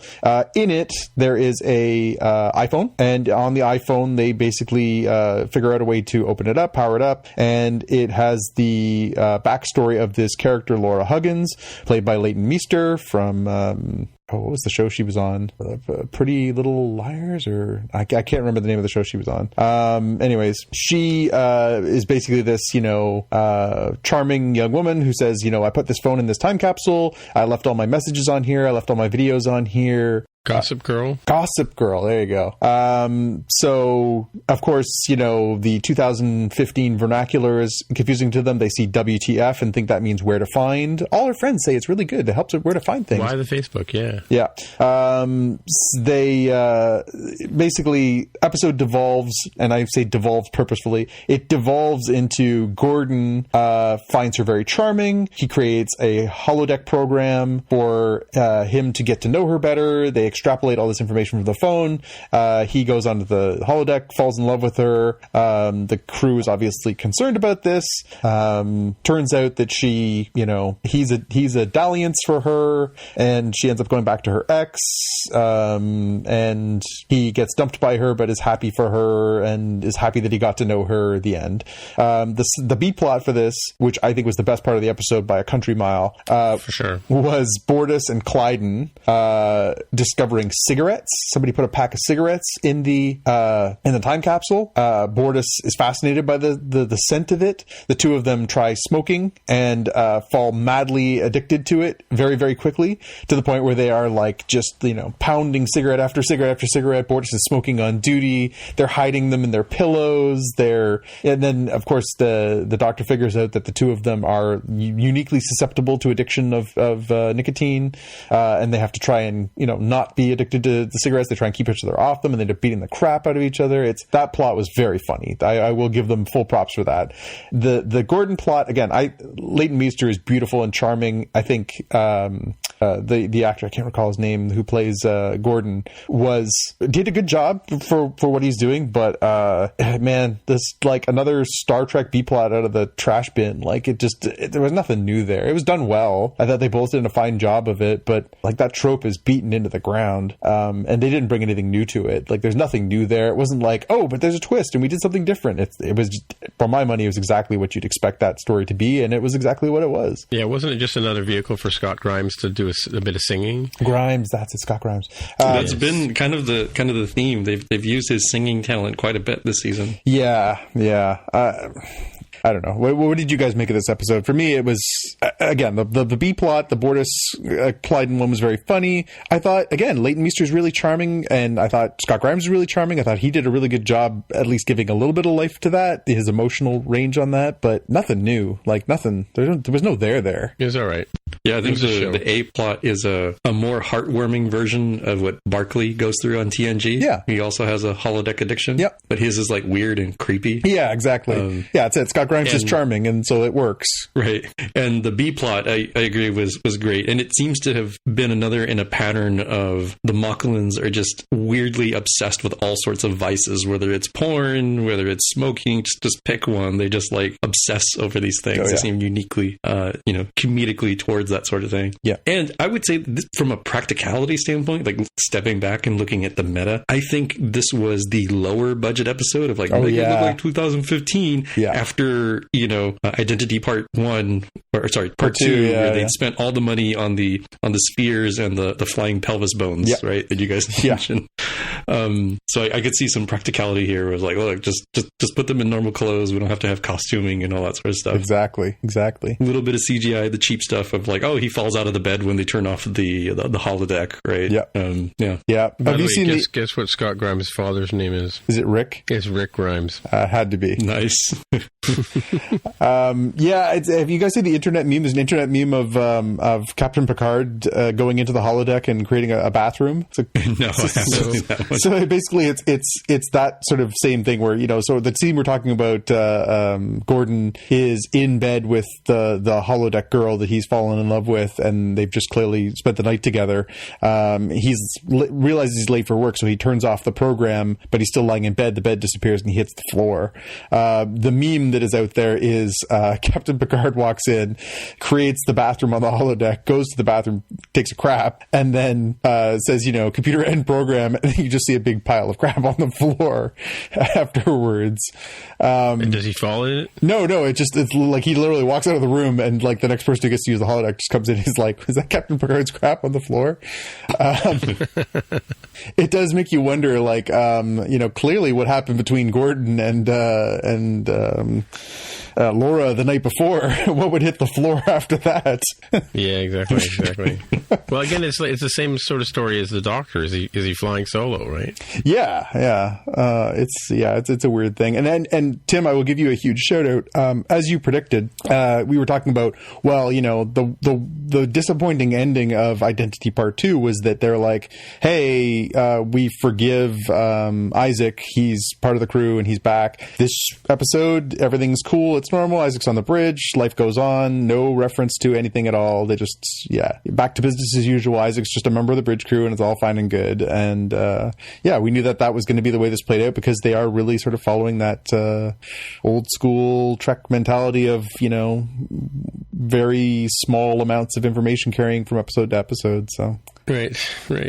Okay, I guess we'll move on to the watch list. What have we got on the watch list this week? I got a few things. So, Happy, Season 2, Episode 1, premiered tonight as we've been recording. So, it's on 10 p.m. on Thursday nights on Showcase here in Canada. I'm not sure when it's on in Sci-Fi in the United States, but probably something along those lines.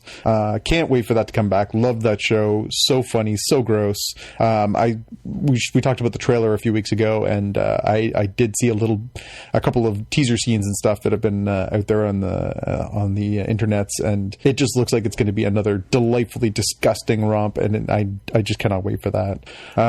Couple more things that are coming back. So we had talked about Doom Patrol. So Doom Patrol is going to be a TV series that'll be on cable here in Canada.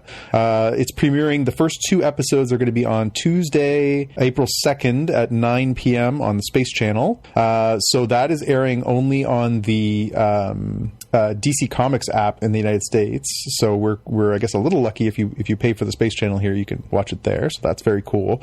That of course is a spin-off out of the Titan series, which is now on Netflix. So which is a little confusing because so now obviously different platforms, different avenues. So that's a little strange, as we talked about this with the CW shows that are kind of spread all over the place too. So different. Didn't I see a fact check note? Maybe you put it on here that Space is part of the regular package. No, I put that note on there because I wanted to fact check it.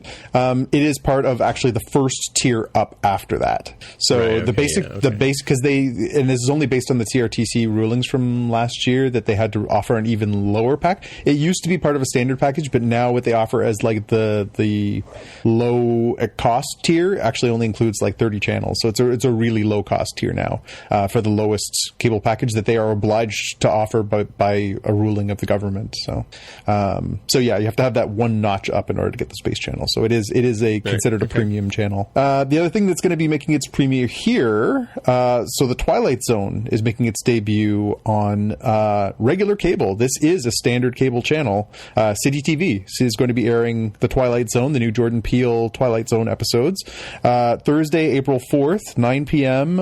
Eastern Time on City TV. We're going to get our first look at that. So again, this is a premium pay thing for CBS All Access in the United States, and here in Canada it'll be available on City TV, regular basic that low cable. tier you were just talking about. Yeah, so that's cool. Nice to know we'll be able to catch up on that. Jaime, you were excited about that one. Yeah, I'm looking to see. Okay, so I was a little confused. So in the United States for CBS All Access, Twilight Zone premieres on Monday, April 1st. Yep. So that $5.99 coming in handy. Yep.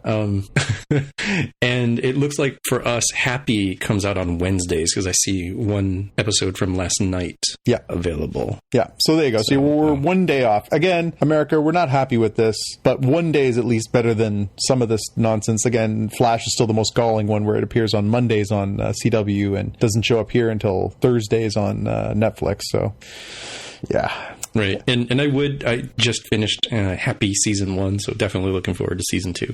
Yeah, it looks like they've gone, like they ordered their blood by the bucket for this one too, so it looks like it's going to be just as raunchy and over the top as the last season, so awesome.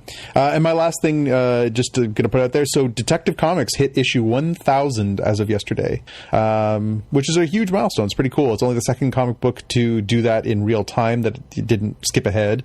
Action Comics did that last year. So, of course, Detective is where Batman made his debut a scant 80 years ago. Superman 2 or something? Nope, Superman was Action Comics number 1. Detective Comics 27 is the first appearance of Batman, also in 1939. So, yeah, 80th anniversary of Batman, and we've got the 1000th issue.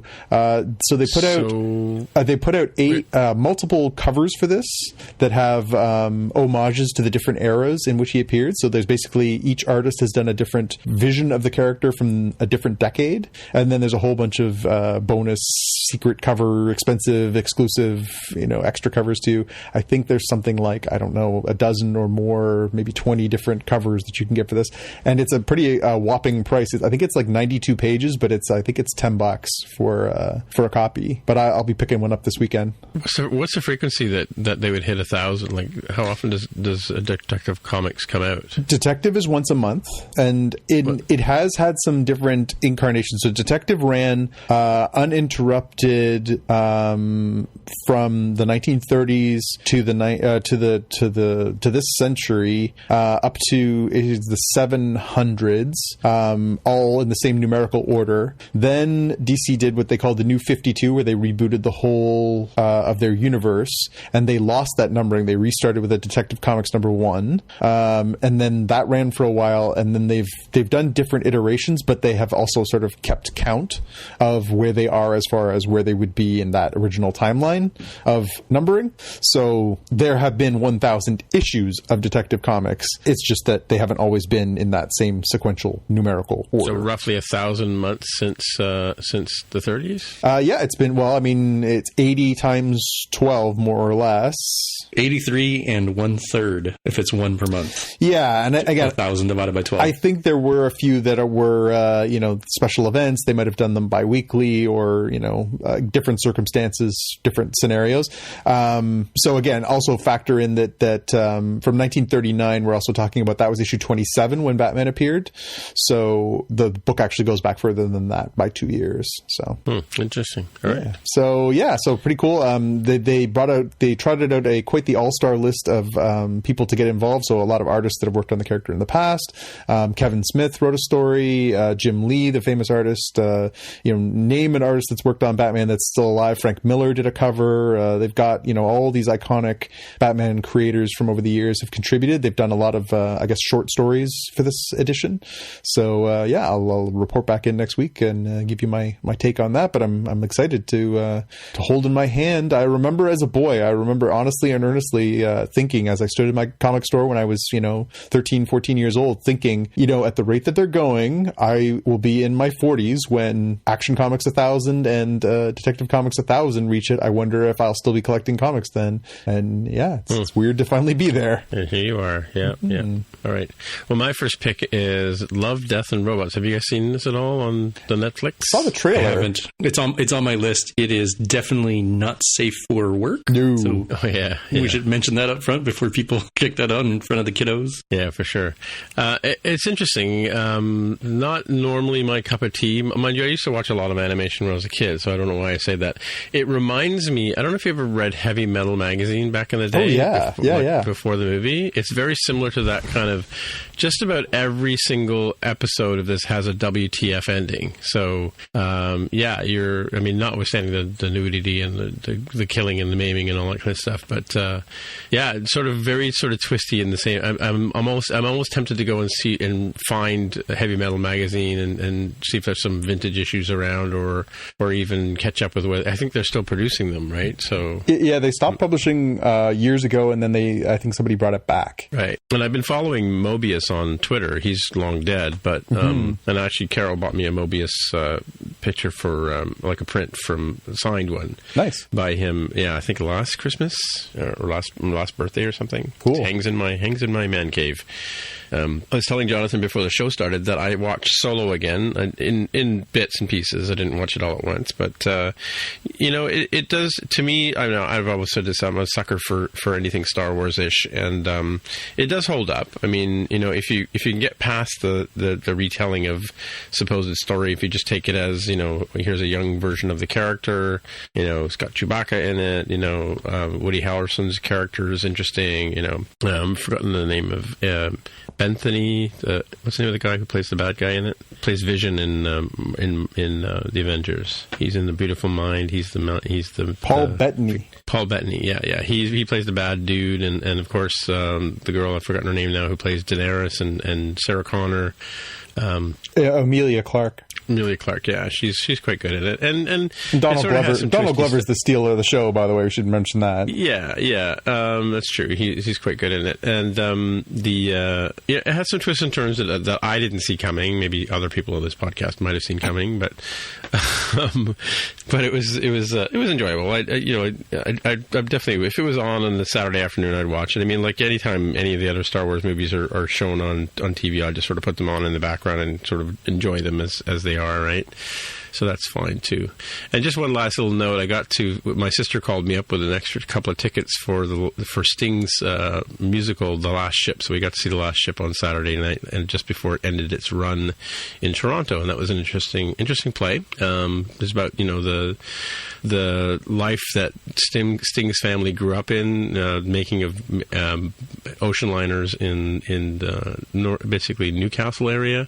So a story about how that industry was characters dying and the people who were affected by that. So interesting movie. Or sorry, musical play, right? Oh, and one last final note: I do have my ticket for Don Quixote already purchased, so I'm ready to go see that on April 10th when it plays at Young and Dundas. That's it. Jaime? Cool. I've got a new audiobook that Lucasfilm announced for Star Wars. It's called Dooku, Jedi Lost, and it's going to explore the backstory of Count Dooku and his relationship with his Sith apprentice, Asajj Ventress, who you might remember from the Clone Wars series. The animated, I guess she was from the original Tartakovsky? Yep. I forget his name. Yep. 2D animated, but I mostly remember from the 3D animated series rather than the shorts. But yeah, from that era. So they're going to be releasing an audiobook for that. Cool. And at the tail end of this, they mentioned that last year Marvel released Wolverine: The Long Night, which I never actually listened to, but I do definitely remember mentioning on the show. They did that as a podcast, didn't they? It was a podcast, not an audiobook. Yeah, interesting. I haven't checked that out. People are reading books as podcasts now. What? They did it as almost like a radio like play. A serial. Yeah, serial. Yeah. Yeah. Interesting. I've heard about it, but I haven't had a chance to listen to it. I'm told by people who have listened to it, it's quite good. Interesting. Cool. All right. Well, I guess that's it for the week. So how many people want to get in touch with you? Where would they do it? I'm on Twitter as @DevWithAHair. All right. And Jonathan, people want to get in touch with you? You can find me on Twitter and Instagram as @JPKNews. All right. My name is Timitra. TIMMITRA is my handle on the Twitter machine. And until next week, we'll see you in the future. Bye. Goodbye. Bye. That concludes another episode of Spotcast, streamed to you via Subspace Signal. I'm friend of the show, Greg Heo, joining you from Sector 001. If you want to find out more about the podcast or see the episode show notes, visit the Spotcast website at spotcast.com. You can get in touch with your Star Trek nerd hosts on the website or follow them on Twitter. They're @Spotcast. If you have feedback or questions, send them a tweet with the hashtag AskSpotcast. If you like the show, please consider recommending it to a friend, writing a review on iTunes, or pledging any amount of Gold Press Platinum at patreon.com/spotcast. You can find details on how to help them out on the website, spotcast.com/sponsor us. Thanks for listening, and we'll see you in the future. Wishing you peace and long life.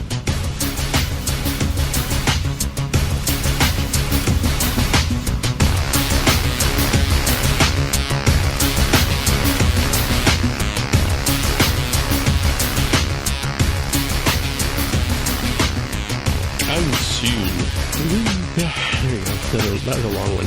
That was a long one. We had lots to catch up on. I think we digressed too much into what a shithead Zack Snider is. That's true. That's true. Is he? Is he really a shithead? He really is. He really is. I don't understand. Like, how can you work so closely with that source material and not get the character? I just don't. I'm baffled. Oh, you mean like he decided, okay, well, we'll just break this guy's neck as part of the story?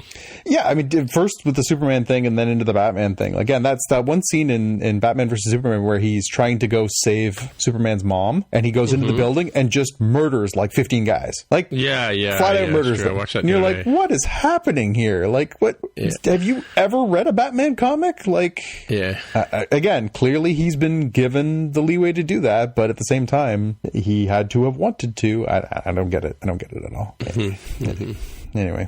I had set my PVR to record Happy in fine Rogers tradition. It didn't. So at like 11:01, I realized it wasn't recording, went in manually and turned it on and started recording it. So it's been playing in the background here while we've been talking. So it is just the bloodiest, nastiest thing I've ever seen. And I did not hear a word of what was happening, but it is just a bloodbath. It looks amazing.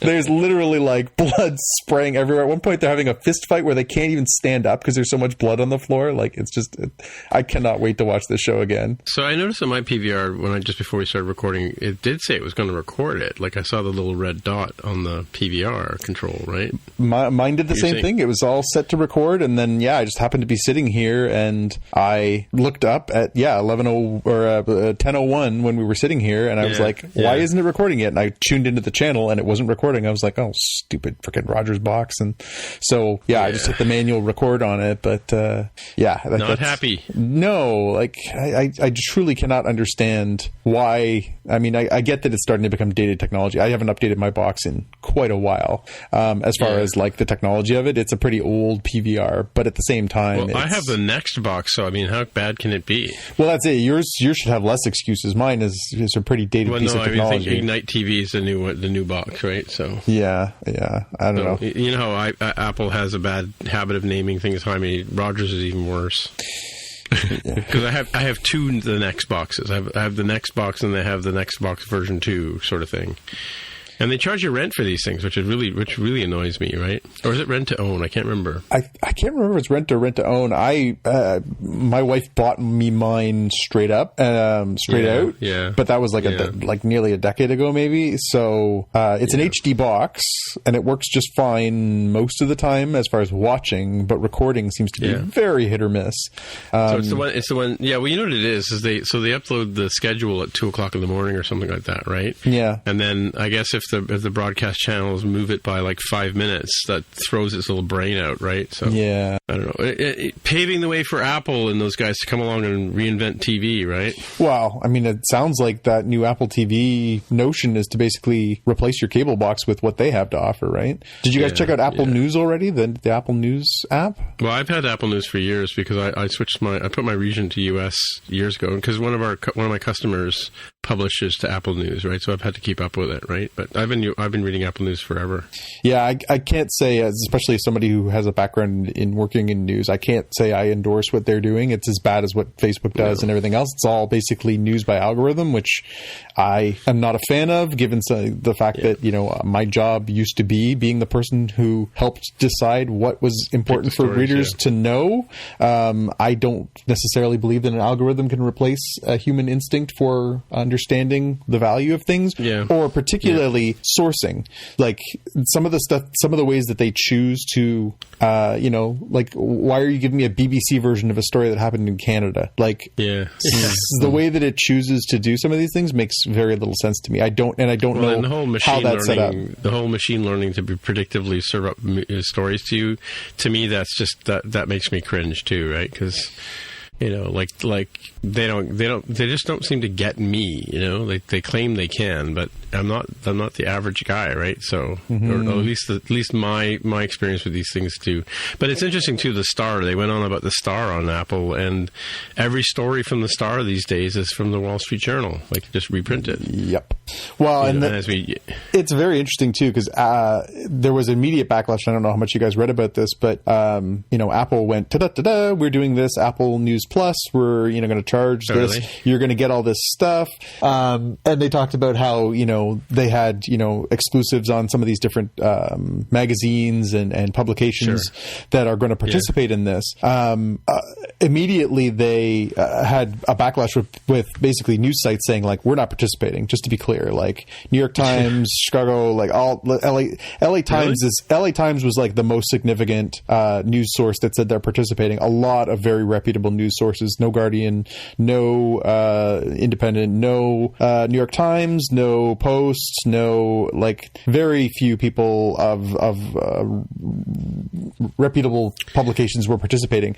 That being said, the Toronto Star is participating. Well, that's as much, right? Well, so again, I don't know if that speaks to an economic need that they feel that's important for them to be part of this because it provides them with a revenue stream that they didn't previously have available, and maybe that's the decision by a few of these different publications. But it is interesting to look at who's not there. Again, anything that calls itself a definitive news app that doesn't include the New York Times, the Washington Post, the Guardian, some of the more established and reputable news sources in the world, what's the point? Well, I mean, so I spend money every month. I subscribe to several news sites, and I'm happy to pay them my money because they're worth it, because the journalism they do is valuable. Which sites will those be, by the way? I have a subscription to the Times and the Post. Times and the Post. Okay. So, I mean, my only concern about my only sort of input on this, having watched what happened in the last 20 years with this stuff, is like this is Apple taking over or sort of, you know, educating the world in terms of where things are going. Like Jaime and I both work work in banking or fintech, right? And Apple's reinventing credit cards, and it doesn't seem like much now, but in 2-3 years from now, the whole landscape will have changed because of it. And I think this is what's going to happen. I mean, admittedly, the Apple just bought the Texture app from the people who made Texture, which was just a place for magazines to publish their apps, a platform. Yep. And as you know, I was making a magazine app, in 2010, right? So it kind of irks me altogether. But I don't know. I think you have to say wait and see. I mean, you may find that in a little while, like there already is a New York Times app, and there already is the Post app on your device, right? Yep. You may find that they just sort of Apple makes it easier to deliver within their little world, and they may end up going that way, right? So well, it's a question of what they have and what they're allowed to have too. Like I haven't seen New York Times stories on there because those stories are behind a paywall. So they obviously don't link to the stories that they can't share with their users. Right. So right now I have the New York Times app, but I also have it linked through my Facebook page, my Twitter feed and stuff like that too. So if I'm scrolling through Twitter and a New York Times story comes up that I want to read, I can click on it and it'll open up the story for me because I can read it because I have a password. What's the subscription cost you? So I got a deal. I think it's $5 or $6 a month for the first year, and then it goes up after the first year. Right. Okay. But it's some of the best money I spend. Like the quality of journalism they produce is so good, and they've also one of the things you can justify. Again, it may seem a little strange for people to be like, "Well, you live in Canada, why do you have a Times subscription?" They've actually invested a significant amount of money and effort in doing stories. They actually have a bureau here in Toronto, and have actually been producing good coverage of Canadian politics and Canadian public affairs and stuff like that, and just general interest stories here too that are quite good. And I actually have some former colleagues that are working there, and they're doing really, really quite good work. So, again, I still enjoy reading, and I do read some of the publications that are available through their websites and stuff like that as well. But as far as reading deeper journalism, deep dives on stuff and really good thought pieces, like there's nothing that compares to the New York Times. The Washington Post does exceptional work as well, but the Times really is still it's the paper of record for a reason. So, Jaime, what did we say that each magazine title was going to cost people? Is it $9 a month or something like that?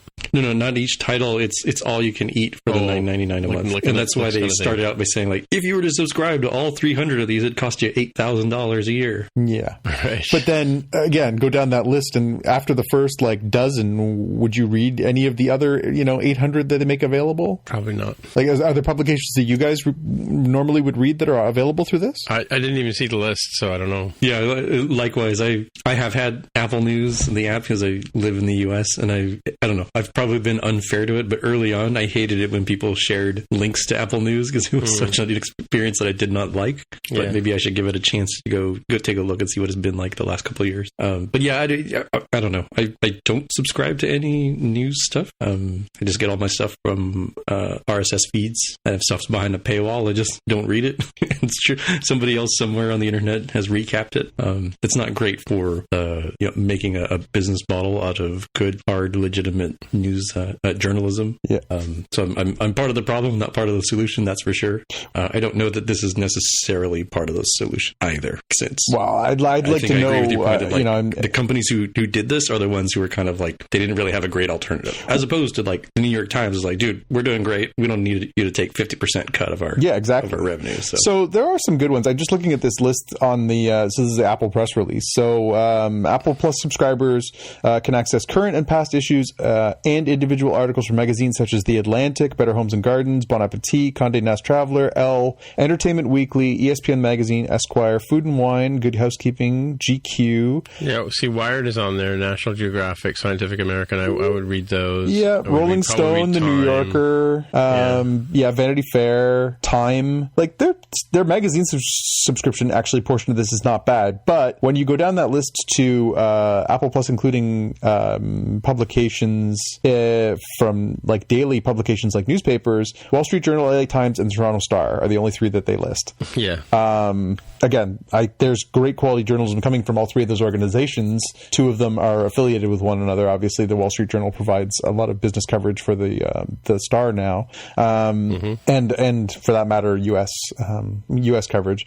I can't say that this is something that I immediately want to spend money on, but I guess what I'll do is keep track of it. If they can lure in more of these publications, especially the daily publications that offer more value, then maybe it's something I consider. Again, it's $9.99 US, it's $12.99 a month in Canada. You get a free 1 month trial, so I guess you could always try it out. It's interesting. The titles are different in Canada than they are in. I was on the US site and they list Time magazine, but they don't list Maclean's here for us, right? Yeah, it'll be interesting to see how this works out too, because they obviously Rogers just sold all of their publications to the publisher of Maclean's too. So interesting, or to not Maclean's, to Toronto Life. The owner of Toronto Life just bought all of Rogers magazines last week. So really, yeah, inevitable. It seems like Rogers wanted to get out of the magazine business pretty bad. So right.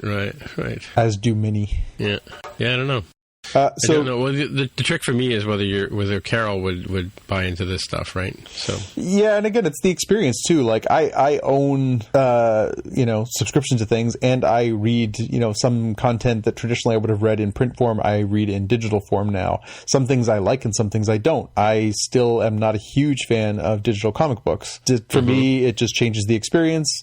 Sometimes it can be really good, but sometimes it just doesn't do it for me. I find reading news articles, even long form New York Times articles, on my phone or on my iPad or my laptop, I don't mind. But I do find magazine articles I don't like as much because the layout for me matters, the design and everything. So yeah, again, it depends on how the app looks, how it functions, if it's just like porting me to a site, or are they going to be design pages? Is it text? How does it work? So there's some logistics that I'm curious to investigate.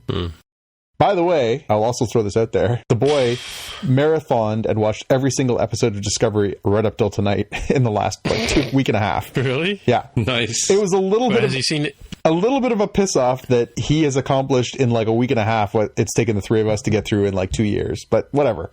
What are you talking about? Discovery? Well, because he sat down and binged it. But then, has he seen any of the other Star Treks?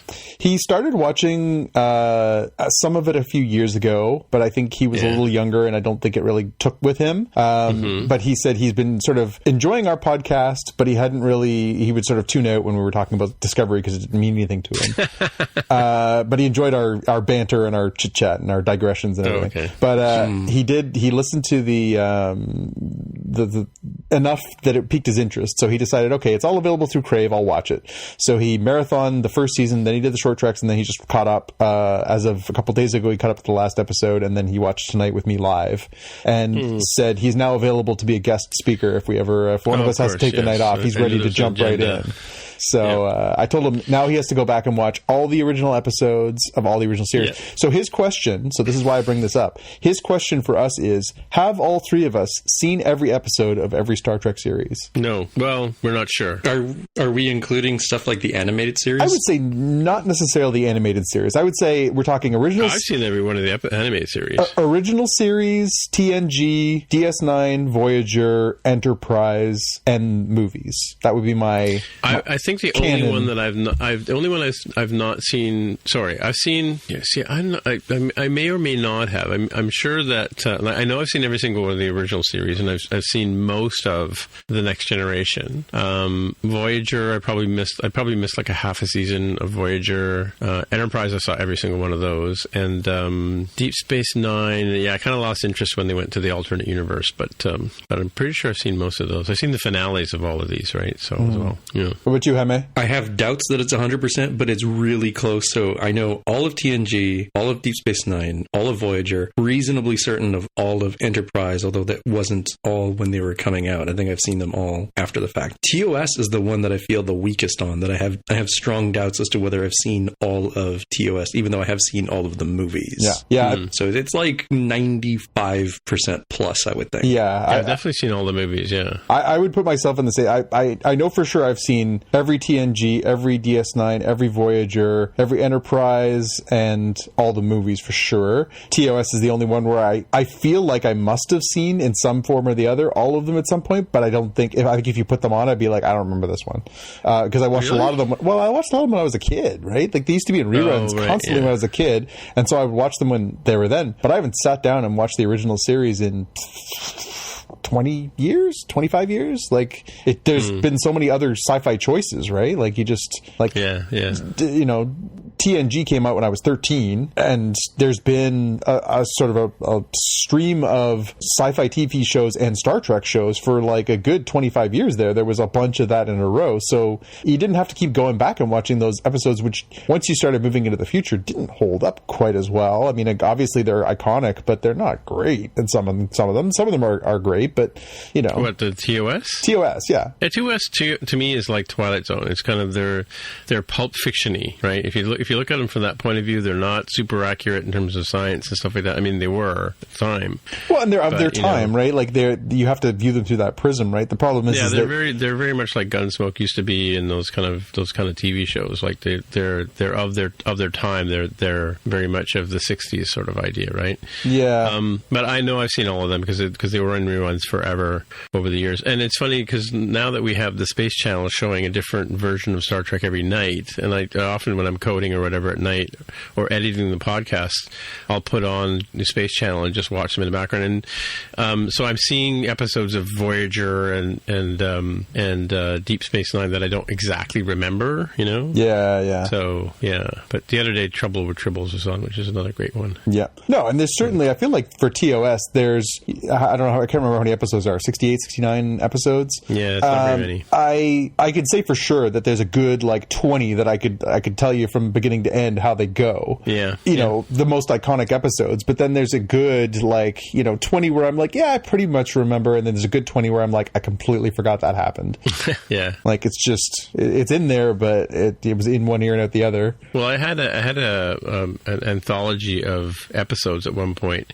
I think it was like the 25th anniversary or something like that. And it was a printed book. And so I'm pretty sure I read through the synopsis of every TOS for sure. I'm 100% certain I've seen every TOS for sure. Even Enterprise, although I've seen every episode of Enterprise, I don't remember every episode of Enterprise, right? Well, that one can be forgiven because, there are times when it was not a memorable show. Did you know that yesterday was the 30th anniversary of Quantum Leap? Wow, really? Yeah. Oh. Yeah. Wow. And I was watching a movie the other day. Dean Stockwell was actually a kid actor, like back in the 50s or 60s, whenever he was a little kid, right? Because I was watching a movie the other day, and he was one of the people in the titles, right? But as a 12-year-old kid. Yeah. Yeah. So been around for a while. Interesting. Anyway, I do have to run, so we should say sayonara. All right. Talk to you guys later. Reminder, I am out next week. Right. So it's just the JPK and Tim show.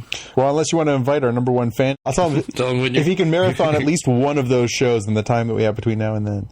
So if he can marathon, it's like marathon, like TOS or something, and be like, look, this is the most culturally and time point relevant to Discovery. So go. You got 70 we could do episodes. Like a tech interview, eh? I mean, we could ask him technical questions about Star Trek and see if he's ready to throw down the gauntlet. That'll work. Like, what are the Jeffries tubes and who are they named for and that kind of stuff? and what are the Heisenberg compensators for in the transporter? Yeah. Do you guys know? I know what the Heisenberg compensators are for. I don't remember who the Jeffries tubes... I know what the Jeffries tubes are. I don't know who they were named for. Ah, see?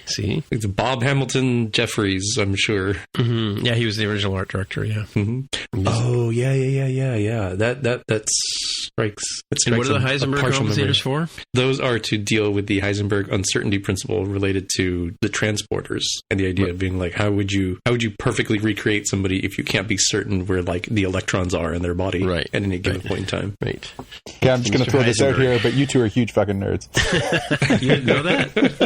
See, that's what you got to tell your son. Like, boy, if you can dodge this collection, run the gauntlet of you guys. You can dodge a ball. Yeah, no kidding. Yeah. Start throwing side questions at him. Again, you ask Jonathan what the third moon circling Tatooine is, and he can probably tell you. Oh yeah. It's all in there. There's only 2 moons in Tatooine, I think. I'm still holding a grudge that Rusty Miller beat me to the Jedi Masters quiz book. What's that? What? Oh, did you remember that story it was from the early 80s? There was this little kid, it was like, I don't know, 8, 10 years old, something like that, wrote the first ever Jedi Star Wars trivia book based on Star Wars and Empire. And he was a little kid, and he got to be on TV and stuff like that because he wrote the first ever like trivia book based on Star Wars. His name was Rusty Miller. And I remember at the time thinking, like, I totally could have written that book. I was so mad. And I, like, the first time I ever experienced envy, and I was like, 8. But yeah. All right. Yeah. Cool. And you probably could have written that book at 8. Probably, sadly. Well, again, it comes from a long childhood of my mother saying, you have 2 choices.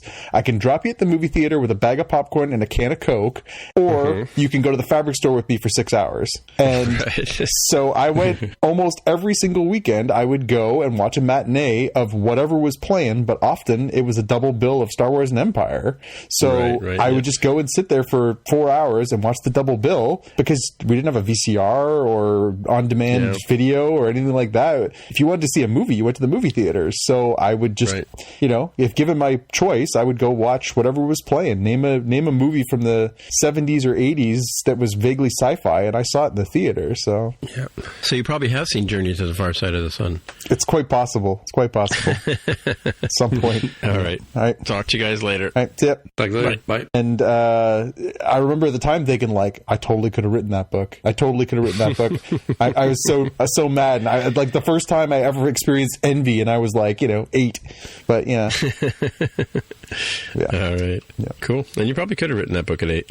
Probably, sadly. Well, again, it comes from a long childhood of my mother saying, you have 2 choices.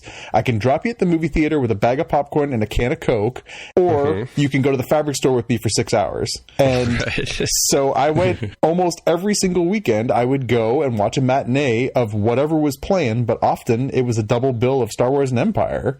So I would just go and sit there for 4 hours and watch the double bill because we didn't have a VCR or on-demand video or anything like that. If you wanted to see a movie, you went to the movie theaters. So I would just, if given my choice, I would go watch whatever was playing. Name a movie from the 70s or 80s that was vaguely sci-fi, and I saw it in the theater. So So you probably have seen Journey to the Far Side of the Sun. It's quite possible. At some point. All right.